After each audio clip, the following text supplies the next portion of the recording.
Welcome to the story. Don't forget to like, subscribe, and support me. Linda gripped the edge of her seat as the exploration vessel cut through the thin atmosphere of the alien planet. Outside the viewport, the barren landscape sprawled out like an endless ocean of dust and rock, broken only by jagged mountain ranges and the faint outlines of ancient structures that loomed in the distance. This was what they had come for, the ruins of a long-lost alien civilization, rumored to have disappeared centuries ago. "This is it," Linda muttered under her breath, her fingers brushing over the edges of the notepad she'd kept throughout her entire career as an archaeologist. This discovery could change everything. "You nervous?" Jack's voice snapped her out of her thoughts.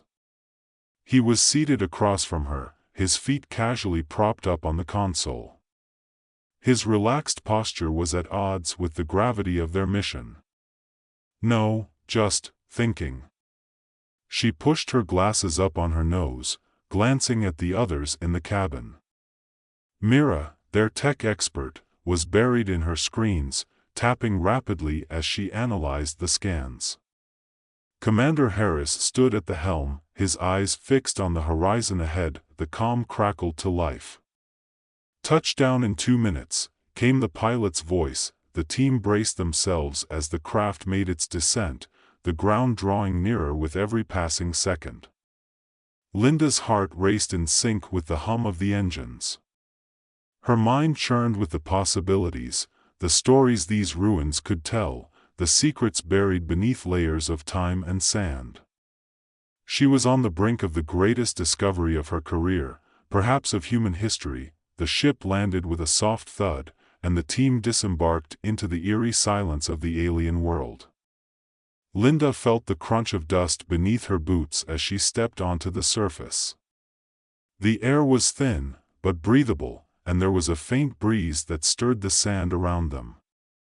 "All right, team," Harris barked, his voice slicing through the quiet. "We've got 24 hours to gather data before the retrieval team arrives. Stay sharp. No unnecessary risks." Linda barely heard him as her eyes were drawn to the colossal structure ahead of them, a towering temple-like ruin, its surface weathered by time but still standing tall. Strange symbols were etched into its stone, half buried beneath layers of dirt and alien vegetation. "This is it," Linda said again, her voice barely above a whisper. She felt a pull, as if the ruins themselves were calling to her. She had studied countless ancient civilizations in her career, but none of them compared to what she was seeing now. "Let's move," Harris commanded, and the team began their slow approach toward the ruins. As they neared the entrance, Linda's pulse quickened. The symbols on the stone were more intricate up close, some of them strikingly familiar. She ran her fingers over the carvings, feeling the rough texture beneath her fingertips. "Strange," she muttered. "I swear I've seen something like this before." Mira glanced over her shoulder. "You think it's similar to anything we've found on Earth?" "Maybe," Linda said, her mind racing. "There are elements of these carvings that resemble early human symbols, ancient Sumerian, maybe Egyptian. But these, they predate all of that. By a lot." "That's impossible," Jack said, frowning.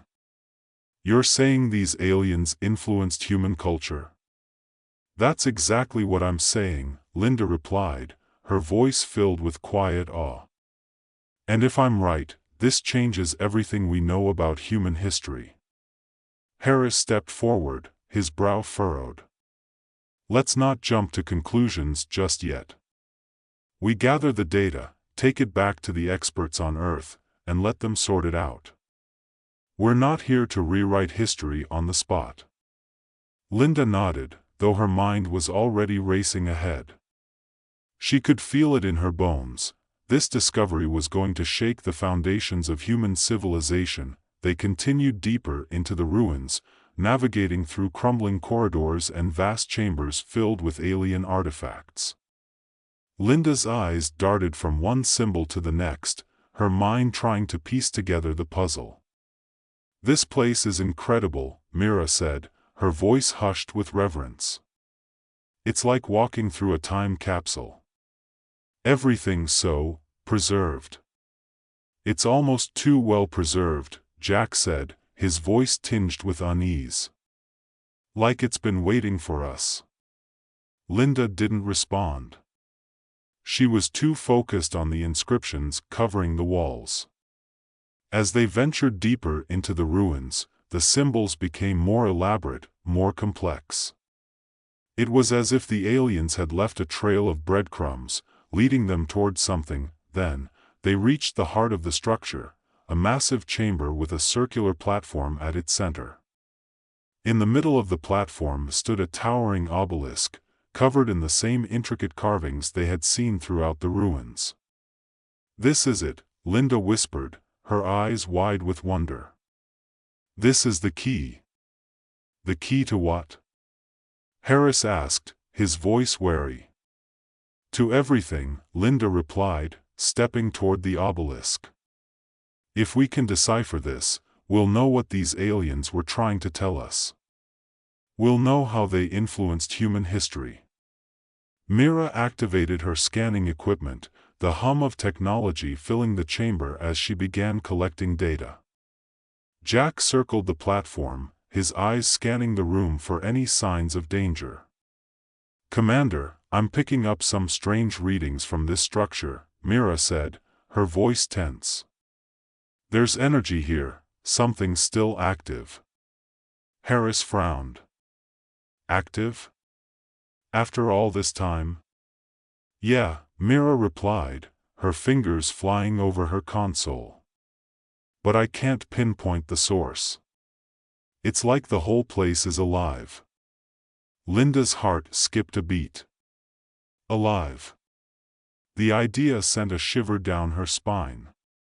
Suddenly, the obelisk began to hum, a low, vibrating sound that seemed to emanate from the very core of the ruins.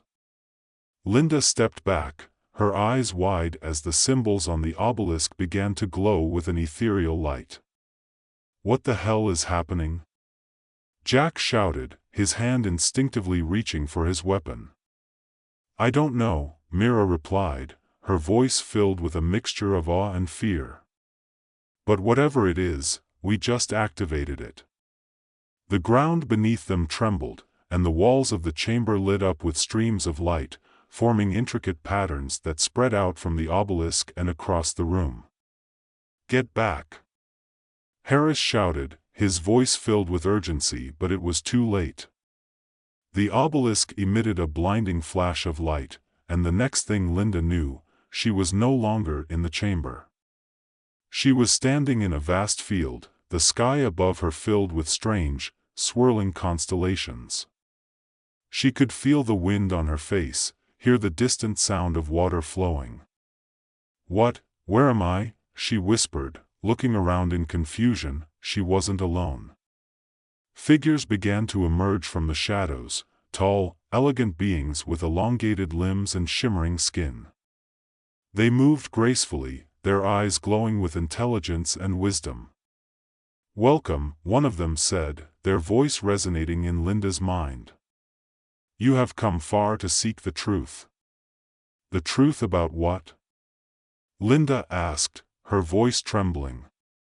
"About your people. About your history," the being replied. "We were once like you. Lost, searching for meaning in the vastness of the universe.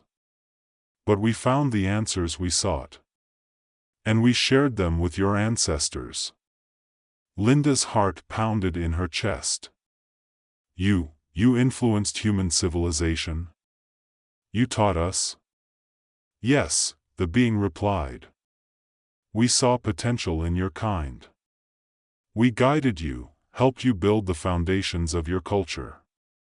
But you were not ready for the full truth. Now, you are."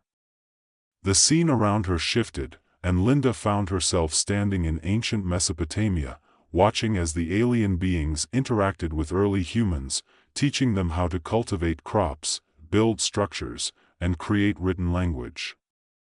She saw the same symbols from the ruins etched into the walls of ancient temples, passed down through generations. "This is incredible," Linda whispered, tears filling her eyes. "We've been searching for answers for so long, and you were there all along." The being nodded. "Now it is time for you to take the next step. Your people have grown. They are ready for the knowledge we once shared. But it is up to you to guide them." Suddenly, Linda was back in the chamber, her heart racing. The obelisk stood before her, its glow fading as the chamber returned to its previous state. She gasped, struggling to catch her breath. "What just happened?" Jack asked, his voice filled with concern. I saw them," Linda replied, her voice shaky. "I saw the aliens. They were here. They influenced human civilization. Everything we know, our culture, our history, it all started with them." Harris stepped forward, his expression unreadable. "Are you saying these aliens were responsible for the development of human civilization?" "Yes," Linda replied, her voice filled with conviction. "And they're offering us a chance to take the next step. To learn from them again." Mira glanced at her console. "Commander, we've gathered all the data we need. But I think Linda's right. This discovery, it's bigger than we thought. We can't keep it hidden." Harris was silent for a moment, his gaze fixed on the obelisk. Finally, he sighed. "All right. We'll take the data back to Earth. But we're not making any announcements until we've analyzed everything."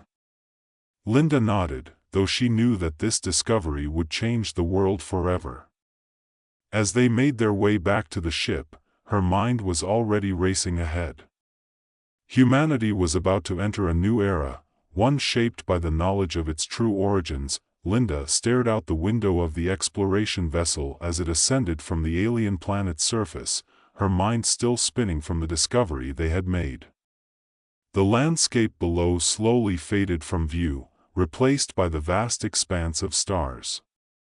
But Linda wasn't thinking about the stars, she was thinking about the aliens, their influence on human history, and the monumental responsibility now placed on her shoulders. She still felt the lingering presence of the alien beings, their cryptic words echoing in her mind.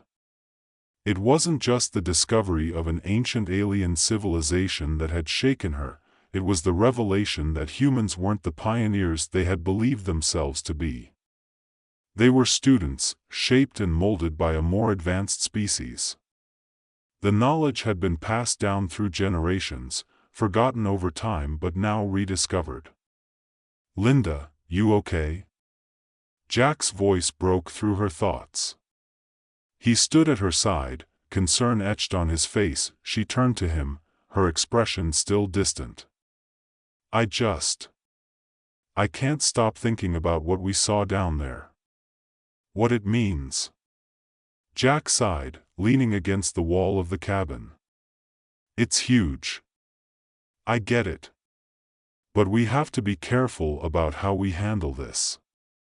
If people back on Earth find out too soon, well, I'm not sure everyone's ready for it." Linda shook her head. "That's the thing, Jack. We have no choice.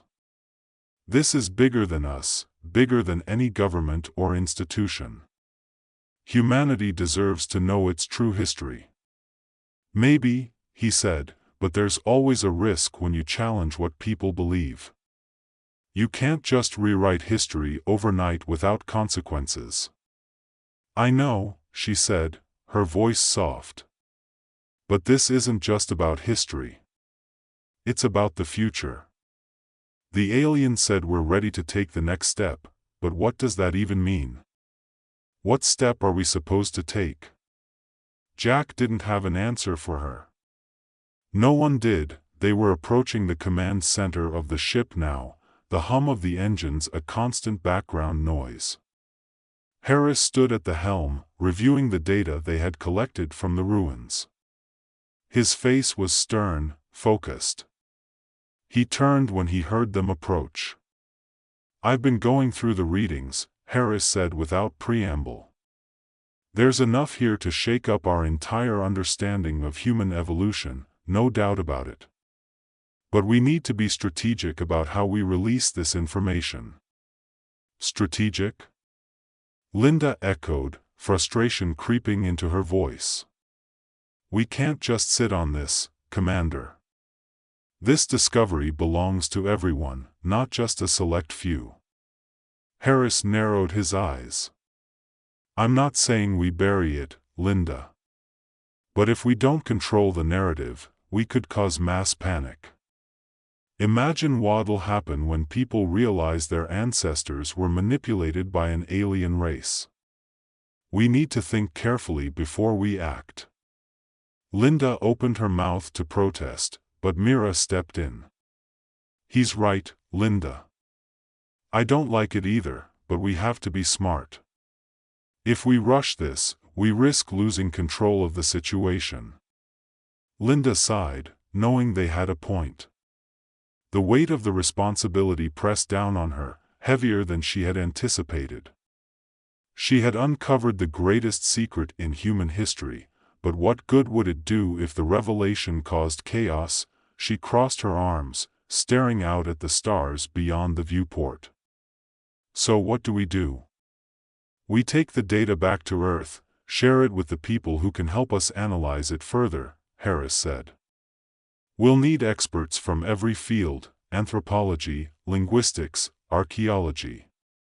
Once we have a clearer picture, we can figure out the best way to present it to the world." It was a reasonable plan, but it didn't sit well with Linda. She wanted to act now, to share what she had seen and felt with the world. But she understood that this discovery was too big, too complex to be handled impulsively. "Fine," she said finally. "But I don't want this to be another secret locked away in some vault. People have a right to know." "They will," Harris assured her. "But we do it on our terms, not anyone else's." Linda nodded, though part of her still felt uneasy. She had seen the vision, she had felt the alien's presence, and she knew there was more to this than just uncovering humanity's forgotten past. There was a future in this discovery, something that could propel them to new heights if they were brave enough to reach for it. The rest of the journey back to Earth was a blur. Linda spent her days poring over the data, reviewing the scans and notes she had taken, trying to piece together the full scope of what they had found. But no matter how much she studied, the mystery only deepened. There were still so many questions, so many unanswered puzzles. She could feel the tension growing among the team as well. Jack, ever the realist, tried to keep things light, but even he was starting to show signs of strain. Mira was buried in her analysis, barely speaking to anyone unless it was about the data. Harris remained his usual stoic self, but Linda knew he was grappling with the enormity of the situation just as much as she was. Finally, the day came when they re-entered Earth's atmosphere. The familiar sight of the blue planet filled the view screen, but Linda felt no sense of relief. Instead, she felt a growing sense of dread. What would happen when they brought this knowledge home? As they touched down at the landing bay, a swarm of officials and scientists greeted them, eager for any scrap of information. Harris took charge, ushering the team through debriefings and security clearances, but Linda could sense the undercurrent of excitement and anxiety rippling through the base. "Linda," a voice called from behind her as they were escorted through the facility.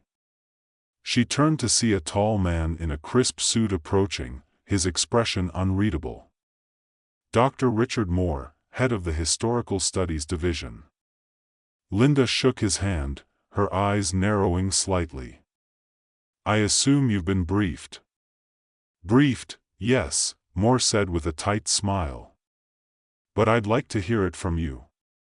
As they walked, Linda relayed the events of the mission, how they had discovered the ruins, the artifacts, and the inscriptions that pointed to an ancient connection between the aliens and humanity. She left out the part about the vision, though. That felt too personal, too delicate to share just yet. Moore listened carefully, his expression neutral but his eyes alight with curiosity. "This is monumental," he said after a long pause. "If what you're saying is true, it could revolutionize our understanding of human history." "It is true," Linda replied. "We have the data to back it up." "Of course," Moore said, his smile returning. "But there's a lot at stake here. We'll need to be cautious about how we handle this information. The world isn't always ready for the truth, no matter how important it is." Linda bristled at his words, feeling the same frustration she had felt with Harris. Why did everyone want to keep this discovery under wraps? "You sound like Commander Harris," she said, her voice sharp. "This isn't something we can hide." Moore raised an eyebrow. "I'm not suggesting we hide it, Dr. Grayson. But we do need to be strategic. This is world-changing information, and with that comes a great deal of responsibility.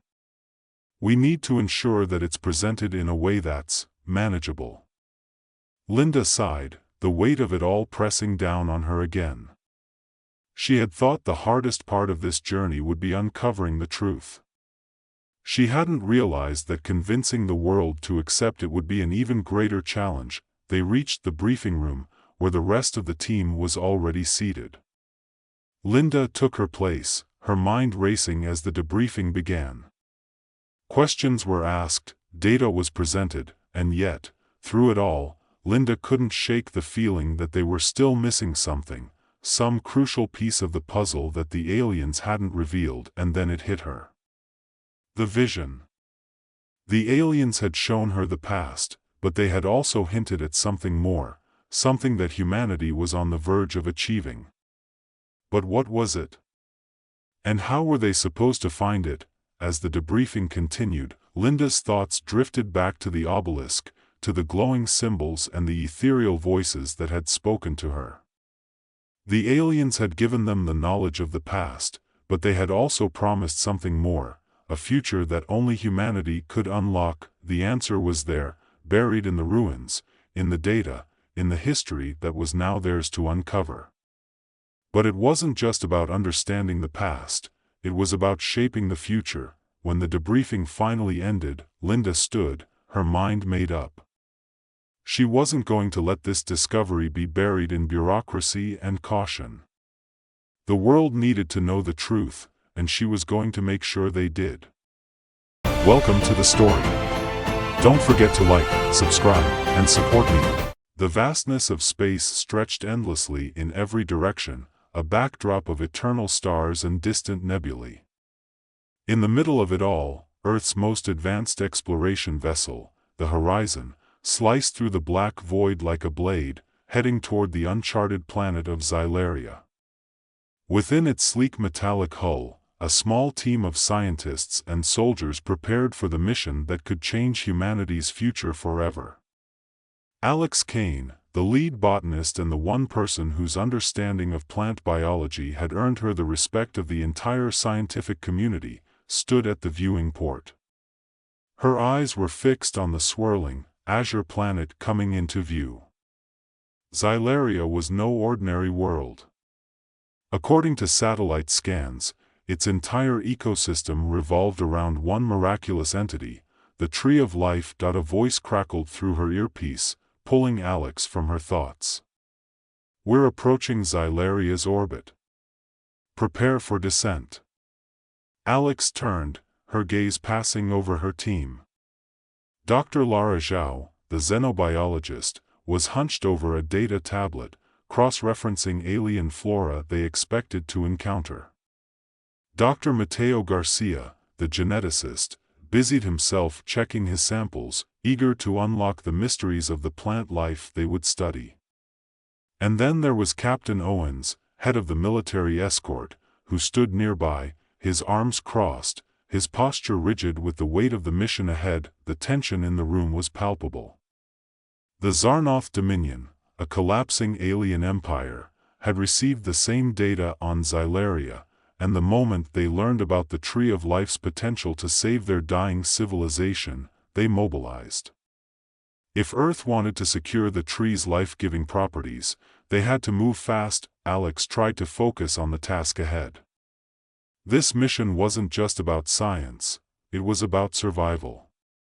Earth was overpopulated, diseases ran rampant, and ecosystems were collapsing. If the legends about the Tree of Life were true, if it really could heal any injury, cure any disease, and even extend life, then it was a resource beyond imagining. But something about the tree felt different. Almost too powerful, ready to drop.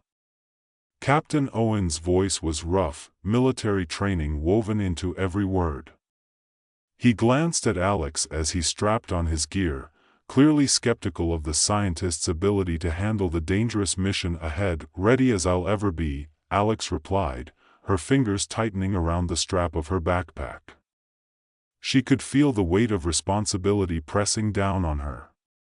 They were about to descend onto a planet that no human had ever set foot on, with an alien empire breathing down their necks. As the horizon descended into Xylaria's atmosphere, the team braced themselves.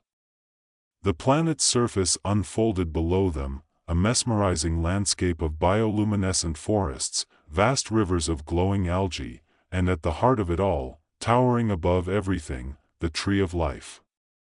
Its colossal form stretched upward, its bark a shimmering gold, its leaves radiant with a soft green glow. It was unlike anything Alex had ever imagined. The tree dominated the horizon, its roots sprawling across the landscape like veins, pulsing with life. "God, it's beautiful," Lara whispered, her eyes wide with awe. Mateo nodded, his voice tinged with disbelief. "If that tree can really do what the data suggests," Captain Owens cut in. "We'll find out soon enough. Keep your eyes open. The Zarnoth could be anywhere." The team disembarked, their boots sinking into the spongy, moss-covered ground. The air was thick with humidity, the scent of rich, fertile earth mingling with the strange, sweet fragrance of alien flora. Alex knelt beside a patch of glowing ferns, examining them closely. Their structure was unlike anything she'd seen before, delicate yet resilient, almost as if they were part of a larger network. "It's all connected," Alex murmured, more to herself than anyone else. "The entire ecosystem. It's like the planet is one living organism." Lara approached, her brow furrowed. "You mean, like a giant neural network?" "Exactly," Alex replied. "Everything here seems to be linked to the Tree of Life. It's alive. Aware, even." Before anyone could respond, the ground trembled beneath their feet, a low rumble echoing through the forest. Captain Owens immediately drew his weapon, eyes scanning the treeline. "Stay sharp." That wasn't a natural tremor. A moment later, they saw them, Zarnoth drones, sleek and ominous, gliding silently between the trees. The Zarnoth Dominion had arrived. "We need to move, now." Captain Owens barked, signaling for the team to follow. They ran, ducking between the massive roots of the Tree of Life, the drones closing in behind them. The sound of mechanical wings slicing through the air grew louder, and Alex's heart raced. This was no longer just a scientific mission. It was a fight for survival. As they reached the base of the tree, Alex noticed something strange. The roots, massive and gnarled, seemed to pulse, almost as if they were alive. She reached out, her fingers brushing the bark, and suddenly, she was overwhelmed with a flood of images, visions of ancient civilizations, alien species that had once thrived on Xylaria, only to fall prey to their own greed. The Tree of Life had witnessed it all. It had seen entire worlds rise and fall, and now, it was reaching out to her, trying to communicate, "Alex." Lara shouted, pulling her back to reality. "What's happening?" I think the tree is alive," Alex gasped, her mind reeling from the intensity of the visions. "It's sentient. It knows we're here." Captain Owens, ever the pragmatist, wasn't convinced. "That's all well and good, but we need to focus. The Xarnoth are coming, and we can't afford to be caught." But Alex wasn't listening. She was still connected to the tree, feeling its ancient wisdom flow through her. She could sense its fear, its desperation. The Xarnoth wanted to exploit its power, just like the civilizations before them, and the tree knew that if they succeeded, it would be the end, not just for Xylaria, but for the entire galaxy. "We have to protect it," Alex whispered, her voice trembling with the weight of the realization. "The Xarnoth, they'll destroy everything." Captain Owen's jaw clenched. "We'll protect it, but we need a plan." Before they could strategize, the Xarnoth drones swooped down, their weapons firing. The ground exploded in bursts of energy, and the team scattered, taking cover behind the massive roots of the tree. Alex's mind raced. How could they fight an enemy this powerful? They were scientists, not soldiers, but then, she remembered the visions. The tree had shown her something, a way to fight back. Not with weapons, but with the tree itself. "I have an idea," Alex called out over the din of battle. "We can use the tree's roots. They're connected to everything on this planet. If I can communicate with it, we might be able to stop the Xarnoth." Captain Owens looked skeptical, but with the drones closing in, they had no other options. "Do it." Alex closed her eyes, placing her hands on the nearest root. She focused, reaching out with her mind, trying to connect with the tree's vast network. At first, there was nothing. Just silence. But then, slowly, she began to feel it, the pulse of life, the rhythm of the planet itself. "Come on," Alex whispered, her voice strained with effort. "We need your help." And then, the tree responded. The ground shook violently as the tree's roots sprang to life, tearing through the earth and wrapping around the Xarnoth drones like living vines. The drones struggled, their mechanical limbs flailing, but the roots were relentless, crushing them with ease. The battle was over in minutes, the forest once again silent. The team stood in awe, staring at the aftermath. The tree had defended itself, just as Alex had hoped, but the victory was bittersweet. Captain Owens, who had been at the front lines, lay motionless on the ground, his body riddled with wounds from the drone's attack. Alex knelt beside him, her heart heavy with grief. "We did it," she whispered, tears streaming down her face. "We saved the tree." As if in response, the tree's roots gently cradled Captain Owen's body, lifting him toward the base of the tree. A soft glow emanated from the bark, and Alex realized what was happening. The tree was healing him. Moments later, Captain Owen stirred, his wounds closing before their eyes. He sat up, dazed but alive. "The tree, it saved me," he muttered, his voice filled with awe. Alex smiled through her tears.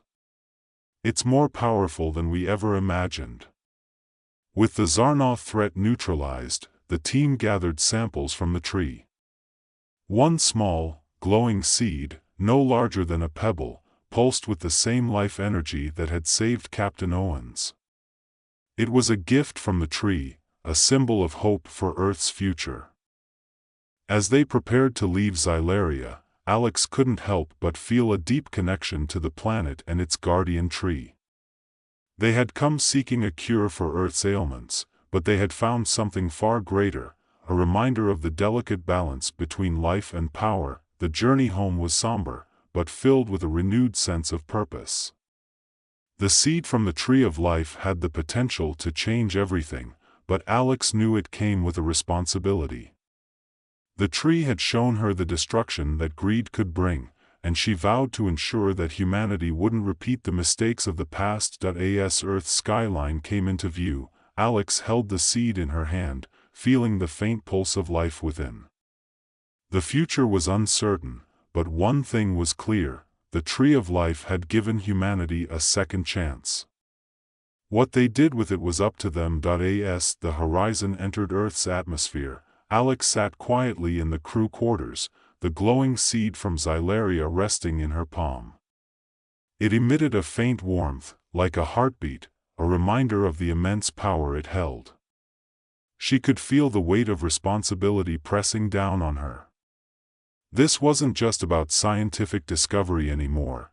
This seed represented the future of humanity, and the burden of how it would be used fell squarely on her shoulders. The ship jolted gently as it descended, and the familiar sight of Earth's sprawling cities came into view through the viewport. Captain Owens, still recovering from the near-fatal injuries he had sustained on Xylaria, stepped into the room, his usual stern demeanor softened by the miracle that had saved his life. "We're almost home," he said, his voice low. "You okay?" Alex didn't look up. "I don't know if I'll ever be okay after what we saw out there." Owen sat across from her, his eyes studying the seed.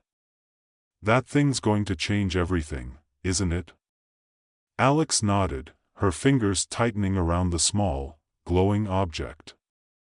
"If we're careful. If we use it the right way." "Do you really believe we can?" Owens asked. "Humans, we're not exactly known for restraint when it comes to power." A sigh escaped Alex's lips. "That's what scares me. The tree, it showed me things.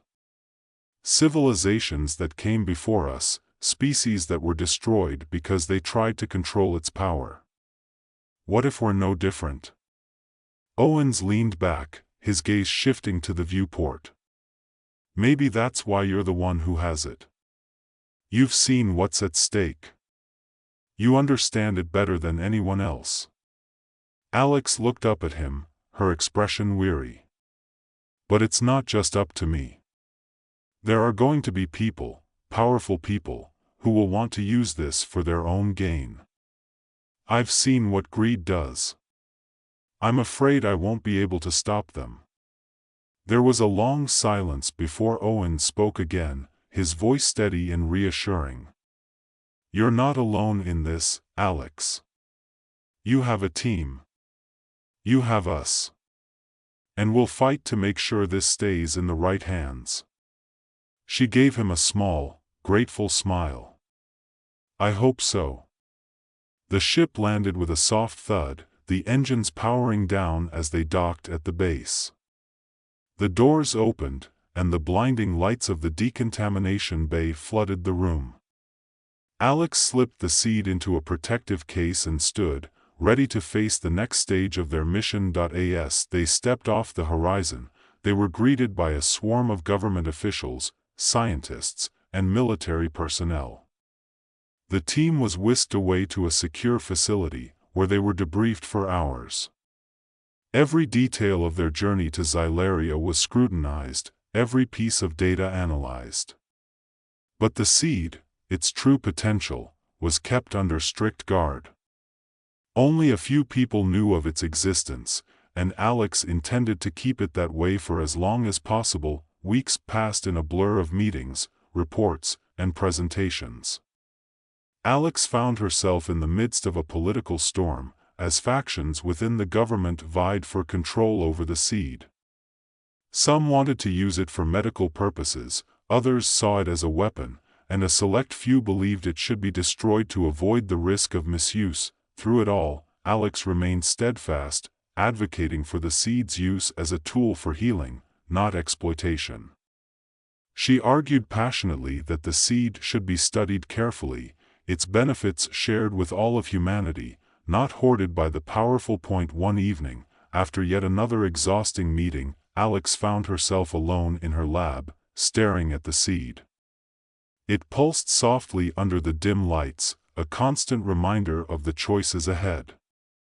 She knew she couldn't protect it forever, and the fear of what might happen if it fell into the wrong hands gnawed at her. A soft knock on the door pulled her from her thoughts.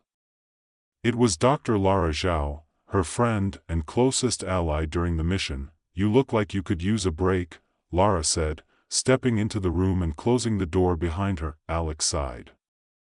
"I don't know how much longer I can keep this up. Everyone wants a piece of this thing, and I'm starting to think they'll stop at nothing to get it." Lara sat down across from her, a reassuring smile on her face. "You've done more than anyone could have expected. You brought the seed back, and you've kept it safe. But maybe it's time to trust others." "I don't know if I can," Alex admitted. "What if they misuse it? What if they turn it into something destructive?" Lara reached out and placed a hand on Alex's arm. "You can't control everything, Alex. But you can make sure the right people are involved. People who understand the importance of what we've discovered. People who care about the future, not just power." Alex stared at the seed, the soft glow reflecting in her eyes. Lara was right. She couldn't do this alone. She needed allies, people who would help her ensure that the seed's potential was realized in the right way. The next morning, Alex made a decision. She reached out to a select group of scientists, doctors, and ethicists, people she trusted, people who had proven their dedication to the betterment of humanity. Together, they formed a council to oversee the study and use of the seed, ensuring that its power would be used responsibly. Over the months that followed, progress was slow but steady. The seed was carefully cultivated, its properties studied with meticulous care. Early tests showed incredible results. Diseases once thought incurable were eradicated, injuries healed in ways that defied conventional medicine. But Alex never lost sight of the tree's warning. The seed's power was immense, but it could not be abused. It had to be respected. As the council's work continued, word of their discoveries began to spread. Soon, other governments and organizations took notice, and the pressure to release the seed's benefits to the world grew. Debates raged over who should have access, how it should be distributed, and whether its use should be regulated or free for all. Through it all, Alex remained a steady voice of reason, advocating for caution and responsibility. She knew that the decisions they made now would shape the future of humanity, and she refused to let the mistakes of the past be repeated. One evening, as Alex stood in her lab, watching the seedlings grow, she thought back to that moment on Xylaria, when she had first connected with the Tree of Life. It had been more than just a scientific breakthrough, it had been a reminder of the delicate balance that existed between life and power. As she watched the seedlings sway gently under the lights, Alex felt a sense of hope. The future was uncertain, but for the first time in a long while, it felt like humanity had a chance. A chance to heal, to grow, to become something more than they had ever been before, and this time, they wouldn't squander it. Welcome to the story. Don't forget to like, subscribe, and support me. In the near future, humanity had achieved what many once thought impossible. Through the advancement of genetic engineering, humans had reached the pinnacle of evolution. Diseases that plagued earlier generations had been eradicated, aging had been reversed, and intellect had been enhanced beyond comprehension. Humanity stood on the edge of an entirely new era, one filled with optimism and opportunity. But with these remarkable advancements came new dangers. Dr. Evelyn Carter stood at the window of her research facility, overlooking the bustling metropolis of New Horizon. The city, built on one of humanity's newly colonized planets, was a marvel in itself. Towering skyscrapers reached toward the sky, their sleek designs reflecting the progress of a species that had finally begun to conquer the stars. Everything seemed perfect, but Carter knew better. Behind her, the soft hum of machines filled the lab. Holographic displays floated in the air, projecting data on the latest genetic advancements. Her team of scientists worked tirelessly, pushing the boundaries of human evolution. But as Carter gazed at the city below, she couldn't shake the feeling that something was amiss.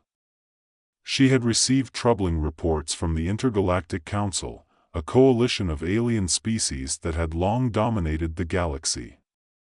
They had noticed humanity's rapid rise, and they were afraid. Evelyn, a voice interrupted her thoughts. General Marcus Steele, the head of Earth's Space Defense Forces, entered the lab with his usual air of authority. His presence was commanding, a testament to the military precision that had helped him survive countless battles. "We need to talk." Carter turned to face him, her expression serious. "Is it the Alliance?" Steele nodded grimly. "They've been mobilizing. It's not official yet, but our intelligence suggests they're planning a coordinated strike. They see us as a threat."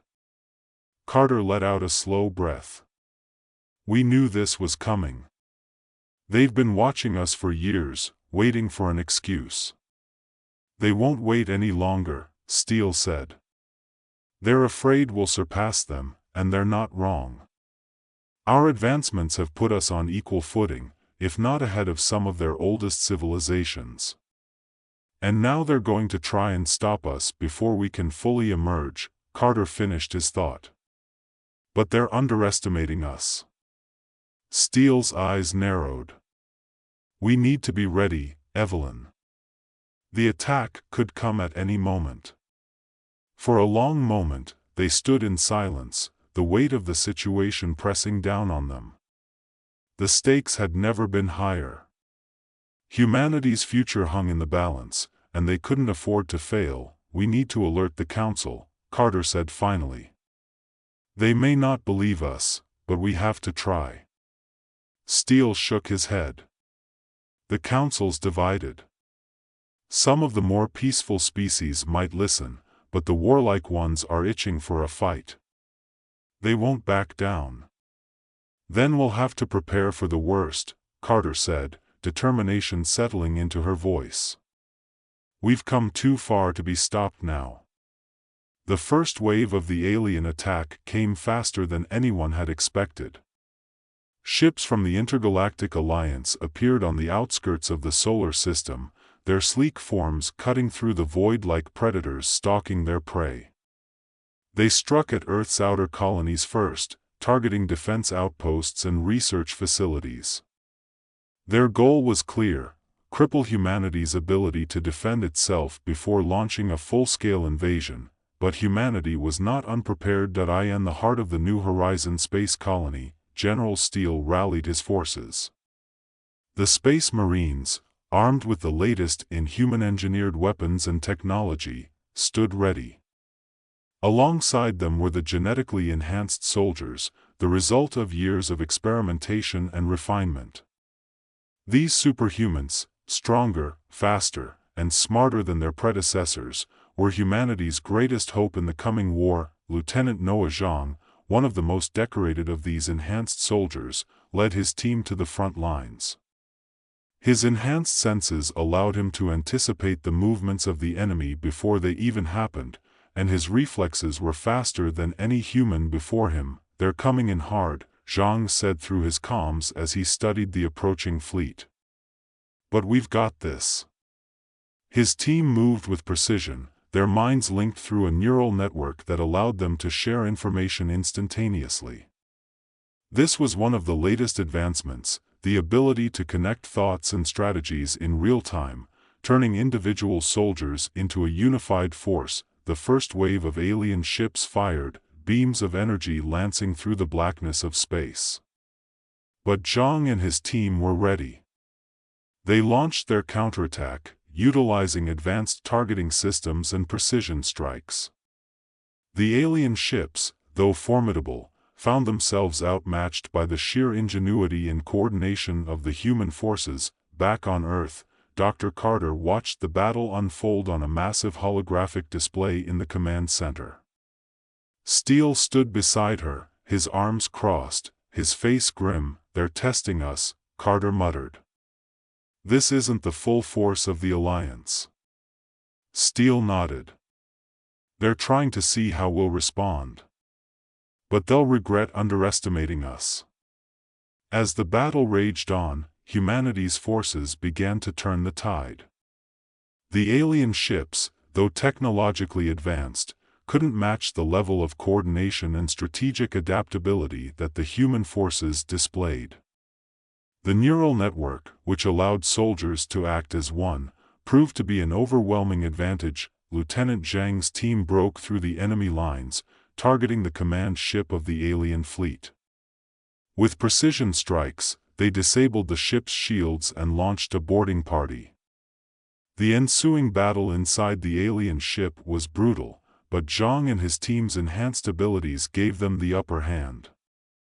Within minutes, they had taken control of the ship and captured its alien commander. The first wave of the attack had been repelled, but it was only the beginning. As the dust settled, humanity knew that they had only won a small victory.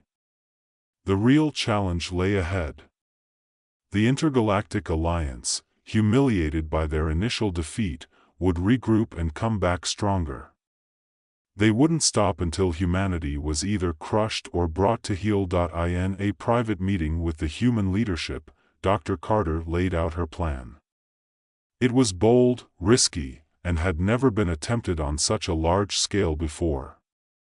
But it was the only way they could hope to survive the onslaught that was coming. "We need to activate the global neural network," Carter said, her voice steady but filled with urgency. "It's the only way we can stay one step ahead of the Alliance." The global neural network, a system that allowed every human to share thoughts, strategies, and ideas in real time, had been in development for years. It had been tested on small scales, with limited groups, but activating it on a global scale was uncharted territory. "If we do this, there's no going back," General Steele warned. "We'll be linking the minds of billions of people." Carter met his gaze, unwavering. "It's a risk we have to take. The Alliance will come at us with everything they have. This is our best chance to outmaneuver them." After a tense silence, Steele nodded. "Do it." The activation of the global neural network was a monumental event. Across the planet and in space, every human mind became linked, connected in a way that had never been possible before. Strategies, ideas, and innovations flowed freely between individuals, creating a hive mind of sorts. The collective intelligence of humanity became its greatest weapon. When the second wave of the alien attack came, humanity was ready. The alien fleet, now larger and more formidable than before, descended upon Earth's colonies. But this time, the human response was unlike anything the galaxy had ever seen. Every soldier, every scientist, every civilian played a part in the defense. Their minds were united, their actions coordinated with perfect precision. Dr. Carter worked tirelessly from the command center, overseeing the operation. The neural network allowed her to communicate with everyone simultaneously, directing efforts, adjusting strategies, and adapting to the ever-changing battlefield. Lieutenant Zhang once again led the charge. His enhanced abilities, combined with the power of the neural network, made him a force to be reckoned with. He anticipated the enemy's moves before they made them, coordinating his team with flawless efficiency. The space battle above New Horizon was intense, but humanity's forces, guided by the collective intelligence of billions, outmaneuvered the alien fleet at every turn. Strategic strikes disabled key enemy ships, while ground forces repelled invasion attempts on the colonies. For the first time, the Intergalactic Alliance realized they were facing an opponent unlike any other. Humanity's ability to think, adapt, and innovate at such a rapid pace made them a formidable force in the galaxy. With the second wave of the attack repelled, the Alliance was forced to reconsider its approach. The human victory was undeniable, but so was the growing tension between the two forces. The war could not go on indefinitely. Both sides would suffer catastrophic losses if it did. Realizing this, Dr. Carter and General Steele proposed a bold new plan. Diplomacy.it was a risky move. The Alliance was still far more advanced in terms of technology, and some of its more warlike members were unlikely to accept anything less than total submission. But Carter believed that humanity had earned the right to be treated as equals. The negotiations were tense. Carter represented humanity at the diplomatic table, with General Steele at her side. Across from them sat the alien leaders, a mix of species that ranged from the coldly logical to the fiercely aggressive. "Your advancements are dangerous," one of the alien leaders, a reptilian being known as Chiron, hissed. "You've upset the balance of power in the galaxy." "We don't seek to dominate," Carter replied calmly. "Our evolution is a natural part of our species' growth. We've learned to harness our potential, but we have no desire for war. We wish to coexist, to collaborate." The negotiations stretched on for hours, with both sides presenting their arguments.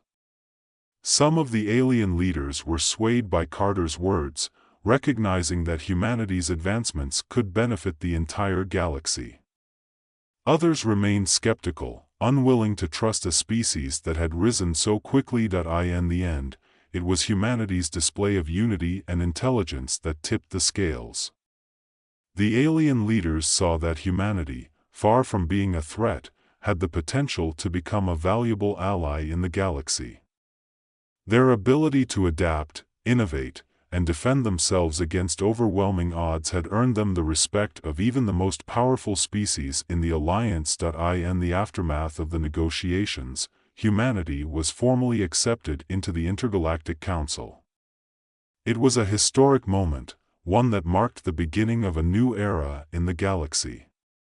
Humanity had proven that it was not only capable of surviving in the vastness of space but also of thriving alongside the most advanced civilizations in existence. Dr. Evelyn Carter stood on the observation deck of the New Horizon colony, watching as alien and human ships moved through the star-filled sky in peaceful coexistence. General Steele joined her, his expression one of quiet satisfaction. "We did it," he said simply. Carter nodded. "We did. But this is only the beginning." Steele glanced at her. "What do you mean?" Carter smiled. "We've shown the galaxy what we're capable of. But our evolution doesn't stop here. There's so much more to learn, so much more to achieve. We've only just scratched the surface of what we're capable of." Steele chuckled.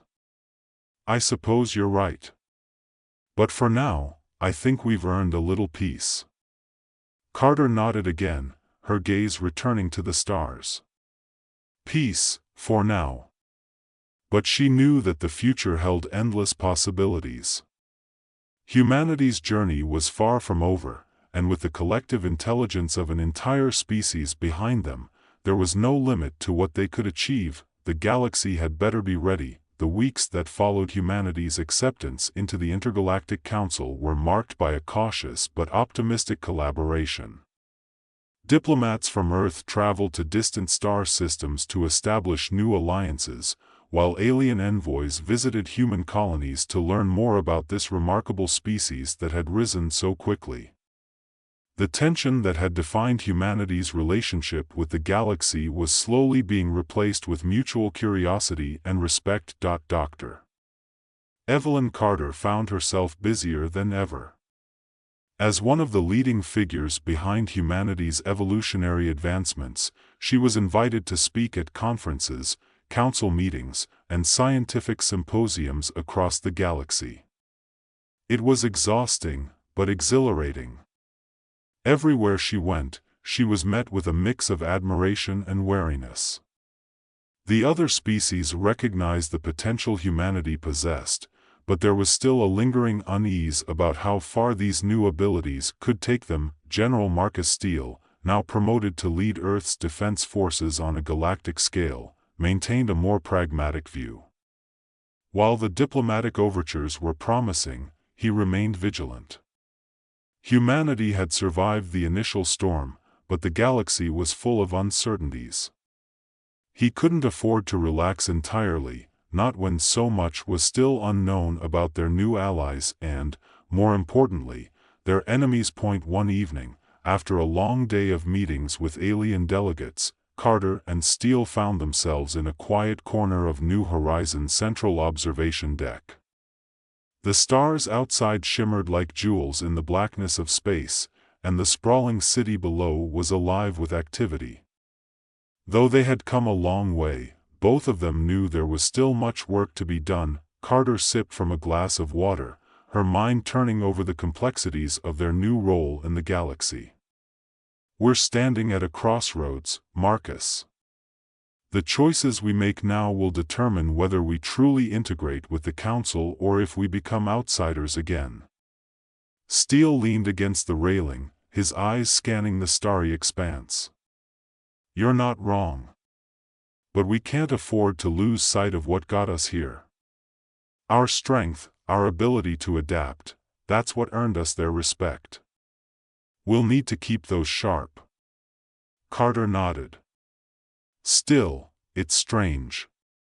After everything we've accomplished, I can't help but feel that we're on the edge of something even greater, or maybe more dangerous." Steele turned to her, raising an eyebrow. "Dangerous how?" "There's an undercurrent," Carter said quietly. "Some of the more warlike factions within the Council. They haven't fully accepted us. They see our advancements as a threat, just like before. But now they're watching us even more closely, waiting for the moment we make a mistake." Steele frowned. "You think they'll move against us again?" Carter hesitated, then shook her head. "Not openly. Not now, anyway. But I wouldn't be surprised if there were attempts to undermine us in more subtle ways: espionage, sabotage, influencing the smaller, less stable members of the Council." Steele's expression darkened. "Then we'll need to be even more careful. I'll make sure our intelligence is on high alert. We can't afford to be caught off guard." Carter smiled, though it didn't quite reach her eyes. "I knew I could count on you." As the conversation trailed off, both of them stared out into the void, each lost in their thoughts. The galaxy was vast, and though they had secured their place in it, they both understood that the real challenge was just beginning. Survival had been the first step. Thriving in a galaxy full of ancient, powerful civilizations would be an entirely different matter. In the months that followed, humanity's role in the galaxy expanded rapidly. The first joint human-alien research station was established on the moon of an uninhabited planet, chosen for its neutral ground. Scientists from both Earth and various alien species worked together, sharing knowledge and resources in a way that had never been done before. It was an unprecedented era of cooperation, and yet, beneath the surface, the cracks began to show. Dr. Carter found herself at the center of these efforts, leading a team of researchers in developing new technologies that could benefit all species. One of their most promising projects was the quantum resonance engine, a revolutionary piece of technology that could theoretically allow for instantaneous travel across vast distances, something that even the most advanced alien species had never fully achieved. But the project attracted attention, not all of it welcome. Several alien factions, still uneasy about humanity's rapid rise, began to express concerns about the engine's potential military applications. What would happen, they asked, if humanity decided to use the technology to assert dominance over the galaxy? Carter, ever the diplomat, worked tirelessly to reassure them. This technology isn't about conquest, she explained at yet another council meeting. It's about connectivity. It could revolutionize trade, communication, and exploration. We want to share this with the galaxy, not use it to control it. Some were convinced. Others were not. It was during this period of heightened tension that the first sign of sabotage appeared. One of the research facilities working on the quantum resonance engine suffered a catastrophic failure, resulting in an explosion that killed several scientists and set the project back months. The initial investigation pointed to a technical malfunction, but Carter and Steele both suspected foul play. This wasn't an accident, Steele said as they reviewed the data in the aftermath of the explosion. Someone wanted to cripple the project. Carter's face was pale, her eyes hollow from exhaustion. But why? We've been nothing but transparent about our intentions. Steele's jaw tightened. Not everyone believes that, Evelyn.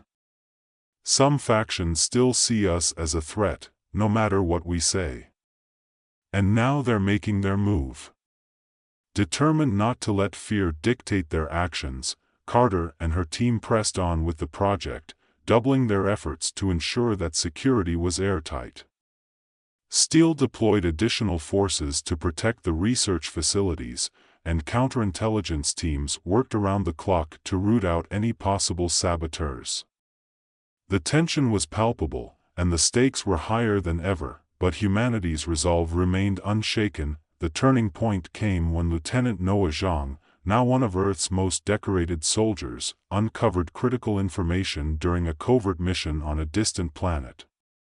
The mission, initially intended to gather intelligence on the political climate within the Council, led Zhang and his team to a shocking discovery: a secret alliance between several warlike factions of the Council, all of whom were plotting to destabilize humanity's position by any means necessary. They're planning another attack, Zhang reported to General Steele via encrypted transmission.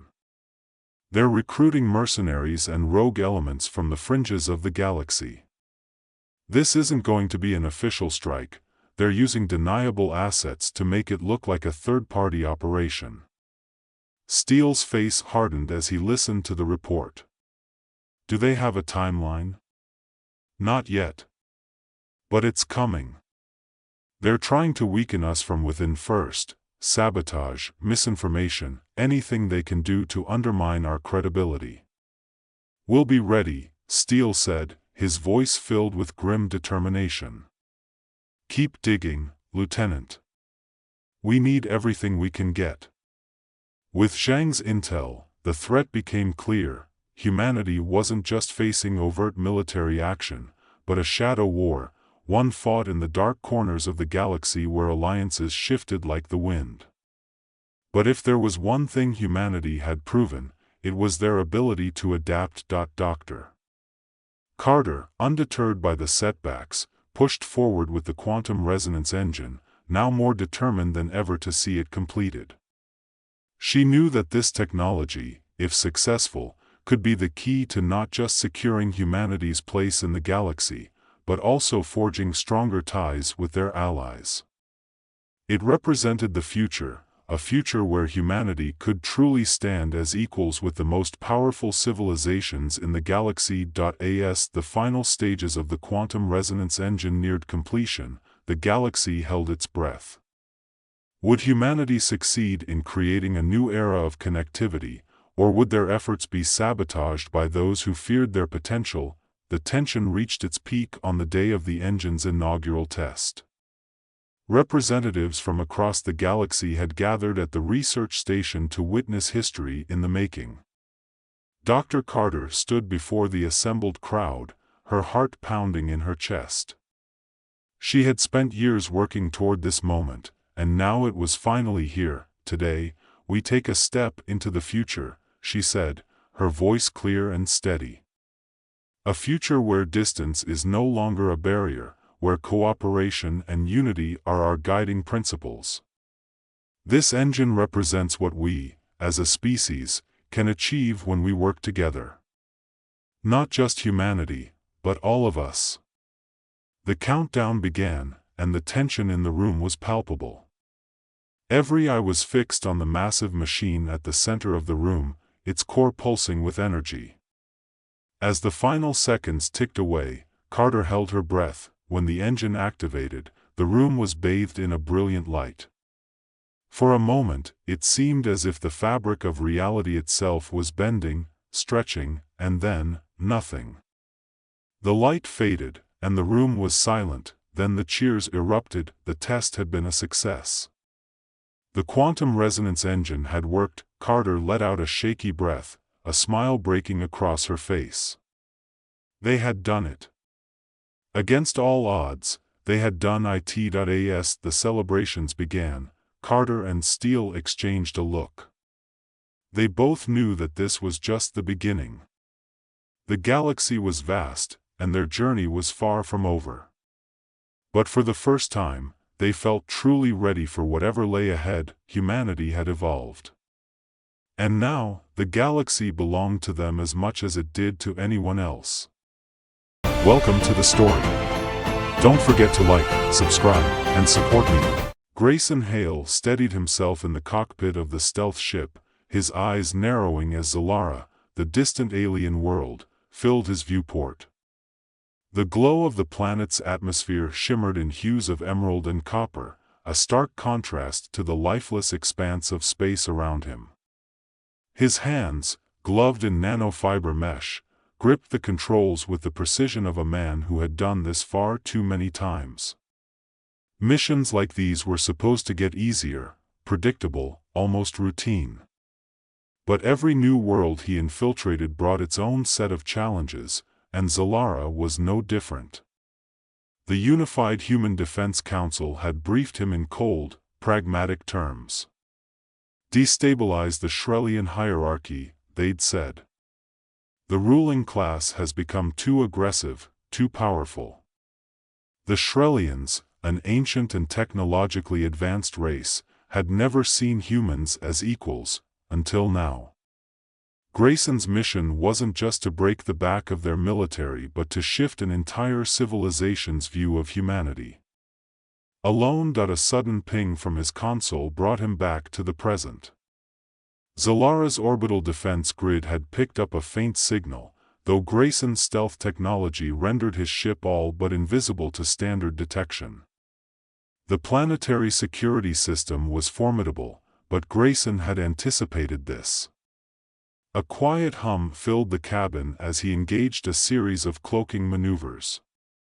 The ship slowed, slipping into the atmosphere without the usual fiery re-entry, a ghost among the clouds. As the craft descended, Grayson's gaze drifted to the image displayed on his dashboard. A photo of his family, taken years before the war that had claimed their lives in a Shrellian raid. He had been away, serving in a distant system when the attack occurred.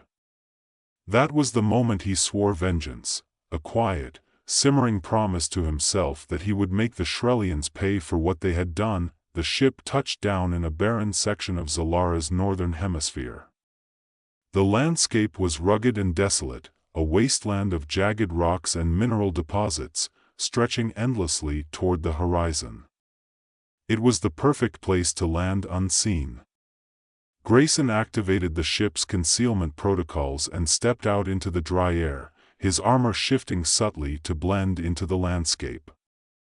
The exosuit he wore was a marvel of human ingenuity, a lightweight, flexible armor that could adapt to its surroundings, much like the man who wore it. He checked his wrist-mounted holomap. The target zone, a sprawling industrial city known as Caravis, was 120 miles southeast. It would take hours to reach, but Grayson had time. This was a mission of precision, not speed. The ruling class sat safely in their orbital station, far removed from the struggles of their people, but the infrastructure that kept them in power was firmly rooted on the planet's surface. That was where Grayson would strike first. He set out, moving swiftly and silently across the rocky terrain. Each step was calculated, his mind already forming the intricate web of plans and contingencies. Grayson had been a soldier once, part of a unit, part of something larger than himself. But that had been years ago, before he realized that to win wars like these, one man had to do what entire armies could not. Hours passed as the landscape shifted from wasteland to industrial outskirts. Massive refineries loomed in the distance, their chimneys belching plumes of noxious smoke into the Zolarian sky. The city of Caravis was an imposing sight, a sprawl of metal and concrete, with towering structures that stretched far into the sky, connected by skybridges and transport lines. Shrellian guards, clad in black and silver armor, patrolled the perimeter, their weapons glinting under the artificial lights. Grayson crouched behind a ridge, studying the layout of the city. He was a master of infiltration, having spent years honing the art of stealth. His first target was the central communication tower, the nerve center of the city's defense grid. If he could disable it, the orbital station's connection to the planet would be severely compromised. The tower was heavily guarded, but Grayson wasn't worried. He had taken on worse odds before. With a silent command, his exosuit activated its chameleon mode, blending him into the rocky outcrop as he approached the tower. His movements were fluid, almost ghost-like, as he navigated the tight spaces between the guards' patrol routes. A Shrellian sentry passed mere inches from where Grayson hid, but the alien never saw him. Grayson slipped inside the tower's service hatch and began climbing the narrow access shaft. The hum of machinery filled the air as he ascended, his mind sharp and focused. There was no room for error. He reached the control room and paused, listening for signs of activity. The room was empty, as expected, but Grayson moved cautiously nonetheless. He approached the central terminal, his fingers working swiftly across the holographic interface. Within seconds, he had overridden the security protocols, bypassing the encryption with ease. The communications array blinked offline, and with it, the city's link to the orbital station. Grayson smiled grimly. The first step was complete. As he slipped back out into the night, the weight of the mission settled on him once again. This wasn't just about sabotage, it was about sending a message. The Shrellians thought they were untouchable, their position unassailable. They would learn that even a lone human could bring an empire to its knees. Grayson's mission had only just begun. Over the next several days, he moved like a shadow through the streets of Caravis, hitting key infrastructure points with surgical precision. A power grid here, a military supply depot there. Each strike was designed to weaken the Shrellian war machine, to sow confusion and disarray among their ranks. He never stayed in one place for long, always moving, always one step ahead of the Shrellian forces sent to track him down. Word of the mysterious human operative began to spread. The Shrellians had never encountered such a foe before, one who fought with such ruthless efficiency, yet remained unseen. Fear began to take hold, not just among the soldiers but among the ruling class itself. Grayson's actions had not gone unnoticed. In a high-security command center deep within the orbital station, High Commander Draziel paced before a massive holoscreen, his reptilian eyes narrowing as reports of the sabotage came in. His advisors hovered nearby, their expressions tense. Draziel was a formidable figure, his dark armor gleaming under the harsh lights of the command center. He was a strategist, a tactician, and he prided himself on being able to predict every move of his enemies, but this human, this lone wolf was different. Draziel clenched his fists, feeling the frustration mounting. He had underestimated humanity before, never again. "Send the elite units to Karavis," Draziel commanded, his voice a low growl. "I want this human captured, alive if possible. But if not, make sure he does not leave Zalara." Grayson moved quickly, his steps barely making a sound against the concrete as he slipped into the narrow alleys of Karavis. He'd been in situations like this before, alone, surrounded, and with no backup. It was the life he'd chosen, or perhaps it had chosen him. He thrived in the chaos, the uncertainty, and the thrill of being hunted. But this time was different. The Shrellian response was faster than anticipated. The moment the central communications tower went dark, they had mobilized their forces in a way that was both coordinated and aggressive. They had found his trail, too quickly for his liking. The streets were swarming with Shrellian soldiers, their silver-black armor gleaming under the artificial lights.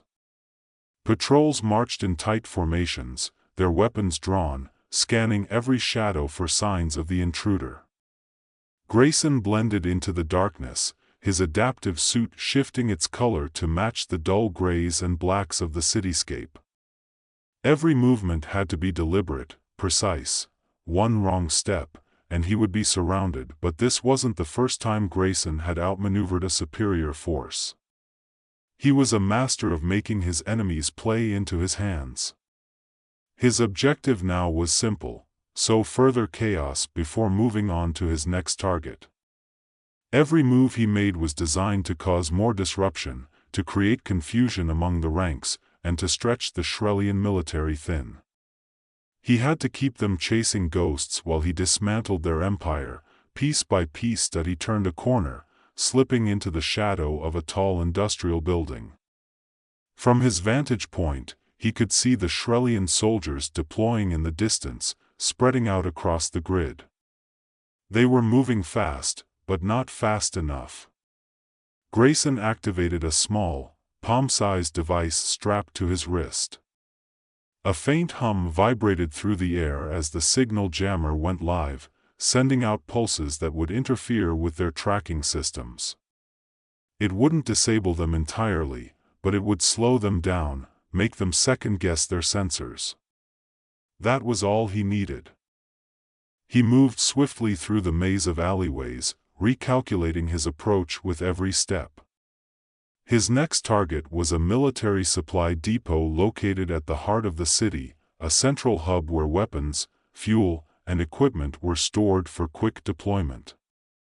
If Grayson could disable or destroy it, the Shrellian forces would be crippled, unable to resupply their frontline units. Reaching the perimeter of the depot, Grayson crouched behind a rusted metal crate, surveying the area. The depot was heavily guarded, with multiple watchtowers and automated turrets scanning the grounds. Dozens of soldiers patrolled the exterior, while heavy transport vehicles moved in and out, carrying cargo crates filled with advanced weaponry. Taking it down would require more than just brute force. He needed to outthink them. Grayson watched the patterns of the guards, calculating their movements. Every patrol, every drone pass, every shift in their routine, it all became part of a mental map he created. He timed his move perfectly, slipping between patrols and avoiding detection as he made his way toward the depot's control building. His hands worked quickly, placing small charges at key structural points as he passed.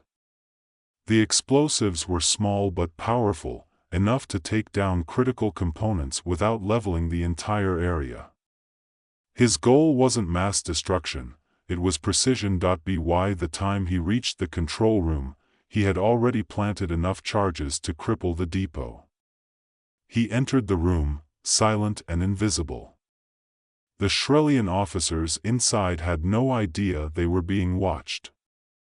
Grayson moved to the main console, his fingers gliding over the holographic interface as he bypassed the security protocols.